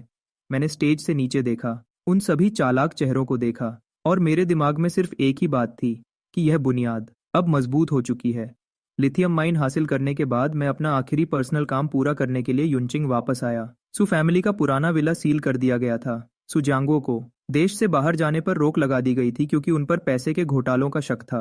वह सिर्फ विला के एक छोटे कमरे में रह सकता था। मैंने दरवाजा धक्का देकर खोला और एक अजीब सी सीलन की बदबू मेरे नाक से टकराई। सुजांगो एक व्हील चेयर पर बैठा था। उसकी आंखें बिल्कुल खाली थीं। वह खिड़की के बाहर देख रहा था। तुम आखिरकार आ ही गए। क्या तुम ये देखने आए हो कि मैं अभी तक मरा या नहीं? मैं अपनी पुरानी चीजें वापस लेने आया हूँ जो मैंने चिंगिंग को दी थीं। मैंने कोने में रखे एक जंग लगे लोहे के डिब्बे की तरफ इशारा किया। उसके अंदर वह सब था जो सारे तोहफे मैंने सू चिंगिंग के लिए खरीदे थे 3 साल तक अपना पेट काट कर अपनी पिछली जिंदगी में। हालांकि उनकी कीमत ज्यादा नहीं थी, पर वे मेरी पिछली बेवकूफ़ी का सबूत थे। सू चिंगिंग दरवाजे पर खड़ी थी। वह लाल आंखों से उस डिब्बे को देख रही थी। चैनन, मैंने उन चीजों को हमेशा संभाल कर रखा। मैंने उन्हें फेंका नहीं। अब उन्हें रखने का कोई मतलब नहीं है। प्रेसिडेंट सू, मैंने आपका बैंक का सारा कर्ज चुका दिया है। सू जांगुओ ने झटके से अपना सिर घुमाया और मेरी तरफ देखा। उसकी आंखों में उम्मीद की एक किरण चमकी, पर वह जल्दी ही गायब हो गई। वह जानता था कि मैं यह किसी भलाई के लिए नहीं कर रहा था, बल्कि सू फैमिली से अपने सारे रिश्ते पूरी तरह खत्म करने के लिए कर रहा था। अब से आपका और सू ग्रुप का आपस में कोई लेना देना नहीं है। चिंगिंग शंघाई में रहकर काम करेगी। हर महीने उसे इतनी सैलरी मिलेगी जिससे वह खर्चा चला सके। आपका। मैंने उस भारी लोहे के डिब्बे को उठाया और बिना पीछे देखे आंगन से बाहर चला गया। सू चिंगिंग मेरे पीछे दरवाजे तक आई। वह कुछ कहना चाहती थी, पर आखिरकार रुक गई। मैंने उस डिब्बे को सड़क के किनारे एक कचरे के डिब्बे में फेंक दिया। उसी वक्त कचरे की गाड़ी को उसे ले जाते हुए देखकर मुझे लगा जैसे मेरे शरीर के अंदर का कोई बंधन पूरी तरह टूट गया हो। रात के 3 बजे मैं अभी भी अपने ऑफिस में बैठा था। मेरे सामने ऐसी कई बदनामी करने वाली खबरें थीं जिन्हें तुरंत रोक दिया गया था। हालांकि शाओ हुई जेल में था, पर जाओ फैमिली के बचे खुचे लोग अभी पूरी तरह खत्म नहीं हुए थे। उन्होंने डायनेस्टी कैपिटल से जलने वाले कुछ लोगों के साथ हाथ मिला लिया था और जानबूझकर यह अफवाह फैला रहे थे कि मेरे पैसे गलत तरीके से आए हैं। प्रेसिडेंट चैन, लीगल डिपार्टमेंट ने लॉयर्स के नोटिस भेज दिए हैं, लेकिन लोगों के बीच अभी भी बातें चल रही हैं। कुछ लोग अफवाह फैला रहे हैं कि आप गलत तरीके से पैसे इकट्ठे कर रहे हैं। गलत तरीके से पैसे इकट्ठे करना, उन्हें लगता है कि यह सस्ती चाल मुझे नुकसान पहुंचा सकती है। मैंने एक सिगरेट जलाई और खिड़की के बाहर सुनसान सड़कों को देखने लगा। अपनी पिछली जिंदगी में ऐसी ही अफवाहों की वजह से मेरी इज्जत मिट्टी में मिल गई थी। यहाँ तक कि मेरी नौकरी भी चली गई थी। लेकिन इस वक्त मेरे हाथों में पूरी ताकत थी। हमारे सारे टैक्स के कागज और ऑडिट रिपोर्ट सरकारी अफसरों को भेज दो। साथ ही ब्रदर ली से बात करो और उनसे कहो कि कल के लिए एक मिला जुला बयान तैयार करें। जी, मैं अभी करती हूँ। चैनान, तुम्हें थोड़ा आराम कर लेना चाहिए। तुम 2 दिन से सोए नहीं हो। मैंने उसके चिंता भरे चेहरे को देखा और अचानक मेरे दिल में एक अजीब सा एहसास जागा, पर मैंने जल्दी से उसे दबा दिया। आज के मुझे किसी की परवाह की जरूरत नहीं थी। मुझे सिर्फ वफादारी चाहिए थी। जब तुम्हारा काम हो जाए तो तुम भी आराम करने चली जाना। कल जैसे ही मार्केट खुले, मैं चाहता हूं कि वह अफवाह फैलाने वाले अपना सब कुछ खो दें। आज रात शंघाई का फाइनेंशियल सर्कल पूरी रात सो नहीं पाएगा। मैं प्राइस चार्ट्स को ऐसे घूर रहा था जैसे कोई शिकारी अपने शिकार पर नजर रखता है। अंधेरे में छिपकर वार करने वाले उन लोगों को अंदाजा भी नहीं था कि उनका सामना किससे है। मैं सिर्फ आज को नहीं देख रहा था, मैं उनकी आने वाली हर चाल को देख सकता था। अफवाहों का तूफान अब शांत हो चुका था। अफवाह फैलाने वाले छोटे अखबार एक एक करके बंद हो गए। डायनेस्टी कैपिटल की मार्केट वैल्यू कम होने के बजाय बल्कि ब्रदर ली के सपोर्ट की वजह से 30% और बढ़ गई। मैं छत पर खड़ा था और मेरे पीछे पूरे शंघाई की चमक थी। शेन रॉक्सी अपनी हाई हील्स की आवाज के साथ चलते हुए मेरे पास आई। उसके हाथ में एक नया बिजनेस कॉन्ट्रैक्ट था। चैनन, तुम सच में 20 साल के लड़के जैसे नहीं लगते। मुझे कभी कभी लगता है कि तुम्हारे अंदर कोई 1000 साल पुराना शैतान बैठा है। क्या प्रेसिडेंट शेन मेरी तारीफ कर रही हैं या मेरा मजाक उड़ा रही हैं? वह मेरे पास आकर खड़ी हो गई और हम दोनों नदी की तरफ देखने लगे। साउथ में शेन फैमिली की लैब्स अब पूरी तरह डायनेस्टी टेक्नोलॉजी में मिल चुकी हैं। हमारे पहली जनरेशन के एआई चिप्स अब बड़े पैमाने पर बनने के लिए तैयार हैं। इससे मैं एक आम बिजनेसमैन से बदलकर सच में एक बड़ा इंडस्ट्री टाइकून बन गया था। बीजिंग में किसी की नज़र तुम पर है। शेन फैमिली कुछ वक्त के लिए तो तुम्हें बचा सकती है, पर पूरी जिंदगी नहीं। तुम्हें बचने का रास्ता ध्यान से सोचना होगा। मुझे बचने के रास्ते की जरूरत नहीं है। मेरा हर एक आगे बढ़ता कदम ही जीत का रास्ता है। सू चिंगिंग एक कोट लेकर वहां आई और उसने प्यार से उसे मेरे कंधों पर डाल दिया। वह अब इस शांत रूप में ढल चुकी थी, बिना किसी नखरे के, और एक अमीर खानदान की लड़की का घमंड अब उसमें बिल्कुल नहीं बचा था। मैं दूर चमकती रोशनियों को देख रहा था और मैं अच्छी तरह जानता था कि असली दिमाग का खेल तो अभी शुरू हुआ है। कैपिटल। अपनी पिछली जिंदगी में मुझे वहां कदम रखने का हक तक नहीं था, पर इस जिंदगी में मैं वहां के हर एक इंसान को अपना नाम याद रखने पर मजबूर कर दूंगा। मैं घूम गया और तेजी से ऑफिस के अंदर चला गया। शेन रॉक्सी और सू चिंगिंग मेरे दोनों तरफ मेरे पीछे पीछे चलने लगीं। इस पल में मुझे एक ऐसी ताकत का एहसास हुआ जो मैंने पहले कभी महसूस नहीं की थी। मैं अब वह गरीब लड़का नहीं था जिसके चेहरे पर $10 मिलियन का चेक सालों पहले फेंक कर मारा गया था। प्लेन की खिड़की के बाहर बादल 10,000 मीटर नीचे तैर रहे थे। प्लेन के पंख हवा को काट रहे थे और हम सीधे कैपिटल की तरफ बढ़ रहे थे। मैं आरामदायक लेदर सीट पर पीछे होकर बैठ गया और कैपिटल के बड़े और ताकतवर लोगों की लिस्ट देखने लगा जो मुझे शेन रॉक्सी ने दी थी। सू चिंगिंग बराबर वाली सीट पर बैठी थी और बड़े ध्यान से काम कर रही थी। हमारे लैंड करने के बाद के प्लान को चेक कर रहा हूँ। अब उसका काम करने का तरीका इस पोस्ट के लिए बिल्कुल परफेक्ट है। प्रेसिडेंट चेन, गाड़ी का इंतजाम हो गया है, लेकिन बीजिंग के ये फैमिली के बड़े बेटे ने एक मैसेज भेजा है। उन्होंने आज रात के चैरिटी गाला के बारे में बताया है और उम्मीद की है कि आप टाइम पर आएंगे। ये फैमिली, क्या ये वही ये फैमिली है जो दावा करती है कि पूरे शहर की आधी इलेक्ट्रॉनिक्स इंडस्ट्री उनके कब्जे में है? मेरी पिछली जिंदगी में ये फैमिली 2 साल बाद पूरी तरह बर्बाद हो गई थी क्योंकि उनका पैसा पूरी तरह डूब गया था। लेकिन अभी के लिए भी बहुत बड़े और ताकतवर हैं। ये फैमिली के बड़े बेटे का मुझे ऐसे मुश्किल वक्त पर बुलाना साफ इशारा है। वह मेरे जैसे बाहर के इंसान को उसकी औकात दिखाना चाहता है। मिस्टर शेन ने हमें वार्निंग दी थी कि ये फैमिली धोखे से खेलती है।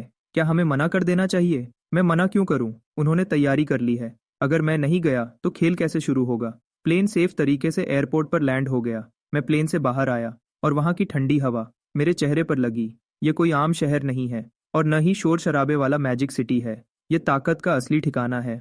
मैंने अपने सूट का कॉलर ठीक किया और आगे बढ़ा उस काली बड़ी गाड़ी की तरफ। मेरी पिछली जिंदगी में मैं इस शहर में था। टैब में सिर्फ एक डिलीवरी बॉय था, लेकिन इस जिंदगी में यह शहर मेरे सामने झुकेगा। गाड़ी आराम से शहर के बीच पहुंच गई। खिड़की से बाहर दीवारों को पीछे छूटते हुए देखकर मुझे एक अजीब सा सुकून महसूस हुआ। चाहे वह ये फैमिली हो या बड़े बड़े अमीर लोग, मेरे पास 10 साल आगे की यादें हैं। वह सब पुराने वक्त के बचे कुचे लोग हैं। क्लब के बाहर बहुत सारी महंगी गाड़ियां खड़ी थीं। एक सर्वर मुझे अंदर ले गया। जैसे ही मैंने हॉल में कदम रखा, सबकी बातें अचानक बंद हो गईं। बहुत सारी घूरती हुई आंखें मुझे देखने लगीं। ये फैमिली का बड़ा बेटा, ये फंग, लोगों के बीच में खड़ा था, अपने हाथ में वाइन का ग्लास घुमाते हुए। उसकी आंखों में घमंड साफ दिख रहा था। ओह, तो यह हैं वह मशहूर प्रेसिडेंट चैन, जिन्होंने मैजिक सिटी में धूम मचा रखी है। तुम्हें देखकर तो नहीं लगता कि तुम्हारे पास कोई जादुई ताकत है। आसपास के लोग जोर से हंसने लगे। सू चिंगिंग मेरे पीछे खड़ी थी। वह थोड़ी परेशान लग रही थी, लेकिन उसने जल्दी ही खुद को संभाला और शांति से खड़ी रही। मैंने ये फंग की बात पर ध्यान नहीं दिया और सीधा पास के सोफा पर बैठ गया। मास्टर, ये जादुई ताकत तो भूत प्रेतों के पास होती है। मैं तो बस एक आम इंसान हूँ जिसे पैसा कमाना पसंद है। पैसा कमाना, इस शहर में पैसा कमाना इतना आसान नहीं है। मैंने सुना है तुम इलेक्ट्रॉनिक चिप मार्केट में आना चाहते हो। मेरी मानो और जहां से आए हो वहां वापस चले जाओ, इससे पहले कि तुम अपना सब कुछ खो बैठो। उसने वाइन का ग्लास मेरे सामने टेबल पर जोर से पटका। वाइन हर तरफ फैल गई। मैंने ऐसी बेइज्जती का सामना अपनी पिछली जिंदगी में बहुत बार किया है। मैंने आराम से एक रुमाल निकाला और अपने हाथ साफ किए। फिर सीधा उसकी आंखों में देखा। मास्टर, ये मेरे नुकसान की चिंता करने के बजाय आपको साउथ ईस्ट एशिया में फंसे अपने रॉ मटेरियल के बारे में सोचना चाहिए। अगर मुझे ठीक से याद है तो वह इस साल आपकी फैमिली की सबसे बड़ी उम्मीद है। ये फेंग का चेहरा तुरंत बदल गया। वह बात तो ये फैमिली ने सबसे छुपा कर रखी थी। किसी बाहर वाले को यह पता नहीं चल सकता था। वह मुझे घूरने लगा। पहली बार उसकी आंखों में डर साफ दिख रहा था। पार्टी अच्छी थी लेकिन मुझे पसंद नहीं आई। मास्टर, ये की वाइन भी नहीं। सबके देखते देखते मैं वहां से बाहर निकल गया। सू चिंगिंग जल्दी से मेरे पीछे आई। उसकी आंखों में हैरानी साफ दिख रही थी। वह शायद सोच रही होगी कि मेरे पास अभी और कितने राज बाकी हैं। होटल वापस आकर मैंने तुरंत अपना पहला काम बताया। मुझे अच्छे से पता है कि ये फैमिली की सबसे बड़ी कमजोरी क्या है। ये फैमिली की बर्बादी उनके अपने ही किसी बंदे के धोखे से शुरू हुई थी, और जिसने वह राज खोले थे उसे अभी ये फंग के लोग जुए के कर्ज की वजह से पीट रहे हैं। तुम शहर के उस अंडरग्राउंड कसीनो में जाओ जो साउथ साइड में है, और वहां लाओ वू नाम के आदमी को ढूंढो। उसे यहाँ लेकर आओ। उसका जितना भी कर्ज है मैं उसका दुगना पैसा देने को तैयार हूँ, उसकी मदद करने के लिए। मेरे पास खड़ी सू चिंगिंग ने जल्दी से ये सब नोट कर लिया। अब तक वह मेरे अजीब फैसलों की आदी हो चुकी थी। वह अब सवाल नहीं करती। वह बस अपना काम बिना किसी गलती के करने पर ध्यान देती है। 1 घंटे बाद लाओ वू को मेरे सामने लाया गया। प्रेसिडेंट चेन ने मुझे बचा लिया। ये फंग मुझे मार डालेगा। वह तुम्हारा कुछ नहीं बिगाड़ पाएगा। मुझे ये इलेक्ट्रॉनिक्स के असली हिसाब किताब के पेपर्स दे दो और मैं तुम्हें इस देश से बाहर निकाल दूंगा। लाओ वू ने 3 सेकंड से भी कम सोचा और हाँ कह दिया। जब बात जान पर बन आती है तो दोस्ती या वफादारी की कोई कीमत नहीं रहती। जैसे ही मुझे वह पेपर्स मिले मैंने उन्हें तुरंत सबके सामने नहीं लाया। इसके बजाय मैंने सीधा शेनरॉक्सी को फोन किया। तुम बहुत तेज काम करते हो। ये फैमिली ने अभी अपना खेल शुरू ही किया था और तुमने पहले ही उनकी गर्दन पकड़ ली। प्रेसिडेंट शेन, अपना पैसा तैयार रखिए। कल सुबह जैसे ही मार्केट खुलेगा हम ये फैमिली के सबसे खास हिस्से को पूरा हड़पने के लिए। मैंने फोन रख दिया और खिड़की के पास चला गया। कैपिटल का रात का नज़ारा बहुत सुंदर है लेकिन इसमें दुश्मनी भी भरी है। मुझे ये पता है कल के बाद ये फैमिली इतिहास बन जाएगी और हमारी कंपनी डायनेस्टी कैपिटल पूरे शहर को हिला देगी। तुम जाओ और थोड़ा आराम कर लो। हाँ, कल के बड़े काम के लिए बहुत ताकत चाहिए होगी। सू चिंगिंग ने हाँ में सिर हिलाया। उसने मेरी पीठ की तरफ देखा। उसकी आंखों में मेरे लिए एक अजीब सी इज्जत थी। मैं समझ गया था कि अब वह पूरी तरह मेरे साथ चलने को तैयार है। स्टॉक मार्केट को खुले हुए अभी सिर्फ आधा घंटा ही हुआ था जब ये फैमिली की तीनों कंपनीज के शेयर एक साथ पूरी तरह गिर गए। जो बड़े लोग पहले दूर से तमाशा देख रहे थे अब वह चैन से नहीं बैठ पा रहे थे। वह स्क्रीन पर लाल नंबर्स को तेजी से गिरते हुए देख रहे थे। उनके चेहरों पर साफ डर दिख रहा था। ये क्या हो रहा है? क्या कोई ये फैमिली के शेयर्स गिरा रहा है? किसकी इतनी हिम्मत हो सकती है? मैं एक्सचेंज के वीआईपी रूम में बैठा था। मेरे सामने कई सारे कंप्यूटर रखे थे। शेन रॉक्सी मेरे पास बैठी थी। उनकी उंगलियां कीबोर्ड पर तेजी से चल रही थीं और वह ऑर्डर्स दे रही थी। उनका हर एक कदम ये फैमिली की कमजोरी पर लग रहा था, बिल्कुल किसी ऑपरेशन की तरह सटीक। चेनन, जो डेटा तुमने दिया है वह कमाल का है। ये फैमिली की पैसों की चेन टूट चुकी है। अब उन्हें कोई नहीं बचा सकता। ये तो बस शुरुआत है। कल येफेंग ने मुझसे कहा था कि मैं पैसे कमाने के लायक नहीं हूँ। मुझे उसे दिखाना होगा कि पैसा कैसे गायब होता है। तभी येफेंग ने गुस्से में वीआईपी रूम का दरवाजा लात मारकर खोला। उसकी आंखें लाल हो चुकी थीं। उसकी टाई टेढ़ी थी और उसमें कल रात जैसा घमंड बिल्कुल नहीं बचा था। वह आगे बढ़ा और मेरा कॉलर पकड़ने की कोशिश करने लगा, लेकिन मेरे बॉडीगार्ड्स ने उसे जमीन पर गिरा दिया। चैनन, तुम पागल हो। तुम अपनी ही कब्र खोद रहे हो। बिजनेस की दुनिया तुम्हें नहीं छोड़ेगी। मास्टर यी, बिजनेस की दुनिया सिर्फ ताकतवर का साथ देती है, और जहां तक तुम्हारी बात है अब उनके लिए तुम्हारी कोई कीमत नहीं रही। मैंने इशारा किया ताकि गार्ड्स उसे बाहर फेंक दें। सू चिंगिंग एक तरफ खड़ी थी और उस येफेंग को देख रही थी जो कभी बहुत ताकतवर हुआ करता था। उसे एक मरे हुए कुत्ते की तरह घसीटा जा रहा था। उसने एक ठंडी सांस ली। इस नज़ारे ने उसे सू फैमिली के पुराने दिनों की याद दिला दी। पुरानी बातें भूल जाओ। फाइनेंस डिपार्टमेंट को बताओ कि वह काम शुरू करें और ये फैमिली के सबसे खास हिस्से को अपने कब्जे में ले लें। मैं एक्सचेंज से बाहर आ गया। धूप थोड़ी तेज थी। मुझे पता था कि ये फैमिली का गिरना तो बस एक शुरुआत थी। मैंने हिलाकर रख दिया था कैपिटल के इस गंदे खेल को। यी फैमिली के खत्म होने के 7 दिन बाद डायनेस्टी कैपिटल की बेजिंग ब्रांच पूरी तरह से शुरू हो गई थी। ओपनिंग सेरेमनी में जो बड़े लोग पहले मुझे छोटा समझते थे अब वह मेरे सामने मुस्कुरा रहे थे। वह मुझे अपना कार्ड देने के लिए लाइन में खड़े थे। फायदा ही इस बिजनेस की दुनिया में सबसे बड़ी चीज है। प्रेसिडेंट चेन, आप सच में बहुत समझदार हैं। हम उम्मीद करते हैं कि आप कैपिटल में हमारा ध्यान रखेंगे। यह तो कुछ भी नहीं है, चलिए सब मिलकर अमीर बनते हैं। मैंने उनकी हाँ में हाँ मिलाई, उनकी झूठी बातों में, लेकिन मेरे दिल पर कोई असर नहीं हुआ। सू चिंगिंग एक सुंदर काले गाउन में मेहमानों के बीच घूम रही थी और लोगों से मिलने जुलने में मेरी मदद कर रही थी। वह पूरी तरह से इस भाग दौड़ भरी जिंदगी में ढल चुकी थीं। बधाई हो प्रेसिडेंट चेन। अब कैपिटल में सबको पता है कि आप चेन आन जिसे भी छू लेते हैं वह सोना बन जाता है। प्रेसिडेंट शेन ने भी काफी अच्छा कमाया है। अगर यह आपकी कंपनी का साथ न होता तो मैं यी फैमिली को इतनी जल्दी नहीं हरा पाती। शेन रॉक्सी मुस्कुराई, उनकी आंखों में पहले से ज्यादा गहरा मतलब था। हम अब सिर्फ पार्टनर्स नहीं हैं, हम दोनों एक ही कश्ती में सवार हैं। मैंने स्टेज के नीचे खड़ी शोर मचाती भीड़ को देखा और मुझे अचानक अपना नया जन्म लेने वाला दिन याद आ गया। वह $10 मिलियन का चेक, अब वह कितना मजाकिया लगता है। सुजांगो, क्या तुम यह देख रहे हो? उस वक्त तुम पैसे से मेरा भविष्य खरीदना चाहते थे। आखिर में मैंने पूरे कैपिटल की उम्मीदों को ही खरीद लिया। प्रोग्राम खत्म हुआ और मैं सबसे ऊपर की छत पर खड़ा हो गया और शहर की चमकती हुई रोशनियों को देखने लगा। मुझे पता था कि मेरा बिजनेस का नक्शा अब बनना शुरू हो गया है, लेकिन यह तो बस शुरुआत है। आने वाले वक्त में मैं पूरी दुनिया में अपना एक बड़ा बिजनेस एम्पायर बनाऊंगा जो सिर्फ चेन अन का होगा। प्रेसिडेंट चेन, कल सुबह मैजिक सिटी वापस जाने की फ्लाइट बुक हो गई है। अच्छा है, हमारे अगले सफर के लिए हम उस आखिरी हिस्से को लेने जा रहे हैं जो मेरा है। मैं घूमा और अपनी डेस्क की तरफ चल दिया। ढलता हुआ सूरज मेरी पीठ पर रोशनी डाल रहा था और एक लंबी परछाई बन रही थी। इस जिंदगी में मैं जरूर राजा बनूंगा। खिड़की के बाहर हुआंगपू रिवर लगातार बह रही थी। वापस आने के बाद से कैपिटल से मैंने आराम नहीं किया है। मैंने सीधे हमारे ग्लोबल मार्केट के प्लान पर काम करना शुरू कर दिया। सु चिंगिंग मेरे पीछे खड़ी थी और वह बहुत ध्यान से बिजनेस के जरूरी फाइल्स को संभाल रही थी। अब उसकी आंखों में पहले जैसा नखरा नहीं था, बल्कि एक अजीब सा सुकून और सब्र था जो मुश्किलों से लड़कर आया हो। प्रेसिडेंट चैन, नॉर्थ अमेरिका की बड़ी टेक कंपनीज परेशान हो रही हैं। उन्होंने एक लेटर भेजा है। वह हमारे एआई के मेन सिस्टम को खरीदना चाहते हैं पूरी तरह से। वह बस हमसे पीछे छूटने से डर रहे हैं। उनसे कह दो कि डायनेस्टी टेक्नोलॉजी अपनी टेक नहीं बेचती, हम सिर्फ प्रोडक्ट्स बेचते हैं। मैंने अपनी चेयर पर पीछे होकर दीवार पर लगे दुनिया के नक्शे को देखा। अपनी पिछली जिंदगी में मैंने देखा था कि इन बड़ी कंपनीज ने टेक्नोलॉजी को रोककर पूरे 10 साल तक हमारा फायदा उठाया था। इस जिंदगी में मैं उन्हें दिखाऊंगा कि एक असली दुश्मन कैसा होता है। एक और बात है, मेरे पापा कल ही हॉस्पिटल से घर आए हैं। वह गांव वापस जाने से पहले आपके लिए अपने हाथ से खाना बनाना चाहते हैं। इसकी कोई जरूरत नहीं है मिस सू। मैंने तुमसे पहले भी कहा था, हमारे बीच सिर्फ काम का रिश्ता है। योंगे सिटी में उनके रहने के लिए एक घर खरीद दो। इसका पैसा मेरे पर्सनल अकाउंट से काट लेना। सू चिंगिंग के हाथ रुक गए। उसने अपना सिर नीचे किया और उसकी आवाज भारी हो गई। मैं जानता हूं कि उसने अभी तक उम्मीद नहीं छोड़ी है, लेकिन मेरे दिल का दरवाजा उसी दिन हमेशा के लिए बंद हो गया था जिस दिन मेरा नया जन्म हुआ था। अपने काम पर ध्यान दो। आज दोपहर को शेन रॉक्सी के साथ मीटिंग बहुत जरूरी है। कोई गलती नहीं होनी चाहिए। उसने एक गहरी सांस ली, अपनी आंखें पोंछीं और वापस अपने काम में लग गई। मैंने उसे जाते हुए देखा। मेरा दिमाग बिल्कुल साफ था। इस जिंदगी में मैं अब किसी के पीछे चलने वाला नहीं हूँ। इस बड़े खेल का असली खिलाड़ी अब मैं हूँ। देर रात तक काम करने के बाद मैं नदी के किनारे अकेले घूमने लगा। ठंडी हवा चल रही थी जिसने मेरा नशा बिल्कुल उतार दिया। सू चिंगिंग मेरे पीछे भागती हुई आई और उसने मुझे एक जैकेट दी।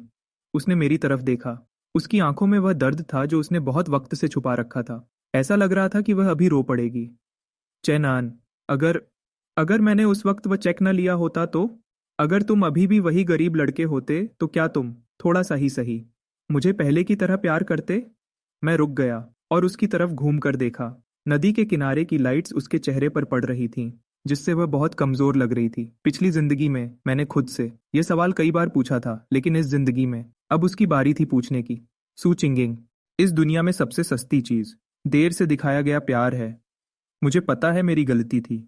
मुझे सच में पछतावा है। पिछले 6 महीनों से मैंने तुम्हें धीरे धीरे ऊंचाइयों पर पहुंचते देखा है और मुझे समझ आया कि मैंने दुनिया की सबसे कीमती चीज खो दी है। तुम्हें पछतावा सिर्फ इसलिए है क्योंकि आज मैं इस ऊंचाई पर खड़ा हूं।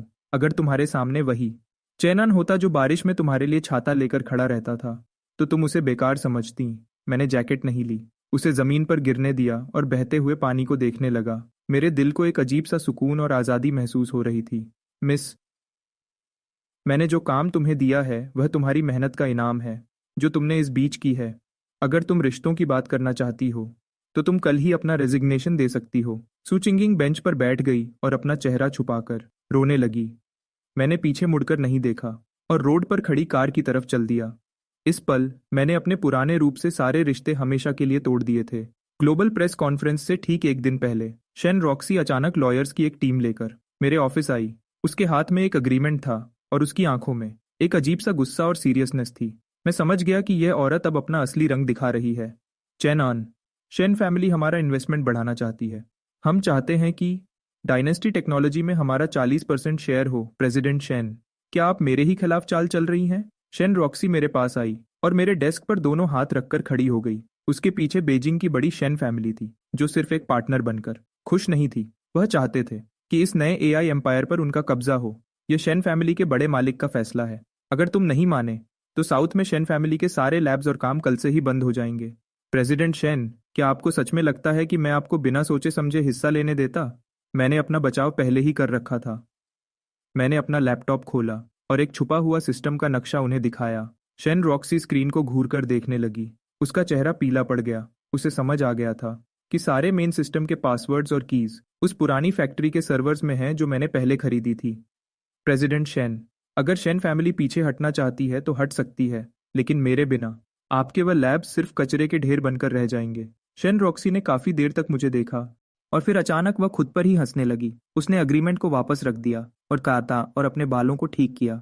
चेनन, तुम सच में एक पागल हो। लगता है अब मुझे सीधे बनकर ही रहना पुडीडेगा और आपका पार्टनर बने रहना पुडीडेगा। एक समझदार फैसला। मुझे हमारी इस दोस्ती का इंतजार रहेगा। प्रेसिडेंट शेन, उसे देखते हुए, चले जाओ। मैं अपने माथे से ठंडा पसीना पोंछता हूँ। यह एक बहुत बड़ा खतरा था, लेकिन मैं जीत गया, क्योंकि मैं न सिर्फ आने वाले वक्त को जानता हूँ बल्कि इंसान के लालच को भी अच्छी तरह समझता हूँ। सारी लाइट्स स्टेज के बीच में आ गईं। स्टेज के नीचे दुनिया के बड़े नेता और बिजनेस के बड़े लोग बैठे थे। सू चिंगिंग साइड में खड़ी थी और घबराहट में अपनी मुट्ठी बंद कर रही थी। मैंने अपनी टाई ठीक की और तालियों की गूंज के बीच धीरे धीरे स्टेज की तरफ बढ़ा। आज हम आने वाले कल को बदलेंगे। जैसे ही मैंने रिमोट का बटन दबाया, डायनेस्टी टेक्नोलॉजी का पहला जनरल आर्टिफिशियल इंटेलिजेंस सिस्टम पूरी तरह से लॉन्च हो गया। उस पल पूरे हॉल में बिल्कुल सन्नाटा छा गया और फिर सब लोग खुशी से चिल्ला उठे। मुझे पता था कि अब से चेनन का नाम इतिहास में लिखा जाएगा। मेरे भगवान, यह टेक्नोलॉजी अपने वक्त से बहुत आगे की है, पूरे 20 साल आगे। मैंने स्टेज के नीचे बैठे लोगों के खुश चेहरों को देखा, लेकिन फिर भी मेरा दिल बिल्कुल नहीं घबराया। मेरी पिछली जिंदगी में जब मैं उस अंधेरी गली में मरा था, तब कोई नहीं जानता था कि मैं कौन हूँ, लेकिन आज पूरी दुनिया को मेरी बात सुननी पड़ेगी। मिस्टर चैन, हमने कर दिखाया। यह तो बस शुरुआत है। असिस्टेंट सू, लीगल डिपार्टमेंट को बोलो कि वे पूरी दुनिया के लिए नए रूल्स तैयार करें। शेन रॉक्सी मेरे पास आई और उसने मुझे गले से लगा लिया। उसने मेरे कान में धीरे से कहा कि शेन फैमिली ने हार मान ली है। मैंने हॉल का बेडद्दा दरवाजा खोला। बाहर आसमान तारों से भरा हुआ था और हर तरफ कैमरा की लाइट्स चमक रही थीं। इस पल मैं आखिरकार सबसे ऊंचे मुकाम पर खड़िल्धा था, न प्यार के लिए न इज्जत के लिए, बस इस खूबसूरत दुनिया को अपने कदमों में देखने के लिए। मैंने सारे इंटरव्यू देने से मना कर दिया और अकेले छत पर चला गया। तेज हवा ने मेरे बाल खराब कर दिए, लेकिन इससे मुझे एक अजीब सा सुकून मिला। मुझे आखिरकार दोबारा जन्म लेने का असली मतलब समझ आ गया। यह बदला लेने के बारे में नहीं है, बल्कि खुद को अपनी किस्मत चुनने की ताकत देना है। 1 साल बाद मैं युनचेंग वापस आया। यहाँ सब कुछ पहले जैसा ही था, बस सू और जाओ फैमिली अब लोगों के लिए सिर्फ बातें करने का एक जरिया बन चुकी थी। एक काला कोट पहने और हाथ में सफेद फूलों का गुलदस्ता लिए मैं एक बिना नाम की कुब्र के सामने खड्डा हो गया। यह वही जगह थी जहाँ पिछली जिंदगी में मरने के बाद मुझे दफनाया गया था। इस जिंदगी में मैंने तुम्हारे लिए काफी जी लिया है और तुम्हारा बदला भी ले लिया है। अब तुम आखिरकार आराम कर सकते हो सुकून से। मैंने फूलों को नीचे रख दिया। पीछे मुड़ कर मैंने देखा कि सू चिंगिंग थोड़ी दूर खड्डी थी। उसने नौकरी छोड़ दी थी और अब वह युनचेंग में एक छोटे स्कूल की टीचर के रूप में काम कर रही थी। उसकी आंखों में अब पहले से ज्यादा सुकून था। अब उसमें पहले जैसा लालच और घमंड नहीं बचा था। मिस्टर चैन, बहुत दिनों बाद मिले टीचर सू। हमने आम दोस्तों की तरह एक दूसरे को हेलो कहा और फिर एक दूसरे के पास से गुजर गए। न कोई पुरानी याद, न कोई फालतू का ड्रामा, बस एक सपने से जागने जैसा सुकून था। शेन, रॉक्सी का फोन आया। उसने मुझे बताया कि डायनेस्टी कैपिटल की मार्केट वैल्यू $1 ट्रिलियन से भी ऊपर चली गई है। बिग बॉस चैन, अब आप आगे कहाँ जा रहे हैं? एक ऐसी जगह जहां मुझे कोई न जानता हो, ताकि मैं एक अच्छी नींद सो सकूं। मैंने फोन काट दिया और उसे स्विच ऑफ कर दिया। चमकते हुए समंदर पर धूप बिखरी हुई थी। मैंने अपनी जेब से वह पीला $10 मिलियन का चेक निकाला। यह एक ऐसी याद थी जिसे मैंने हमेशा अपने पास रखा था। मैंने धीरे से उसके टुकड़े टुकड़े कर दिए और उन टुकड़ों को हवा में उड़ने दिया ताकि वे समंदर की लहरों में मिल जाएं। प्यार को भूल जाओ, इज्जत को भूल जाओ। मैंने इस बार एक बेहतरीन जिंदगी जी है। मैं आगे बढ़ा, सड़क के किनारे खड़ी स्पोर्ट्स कार का इंजन स्टार्ट किया और SDD डीहक के आखिरी छोर पर गायब हो गया। चैनन की कहानी आगे भी चलती रहेगी।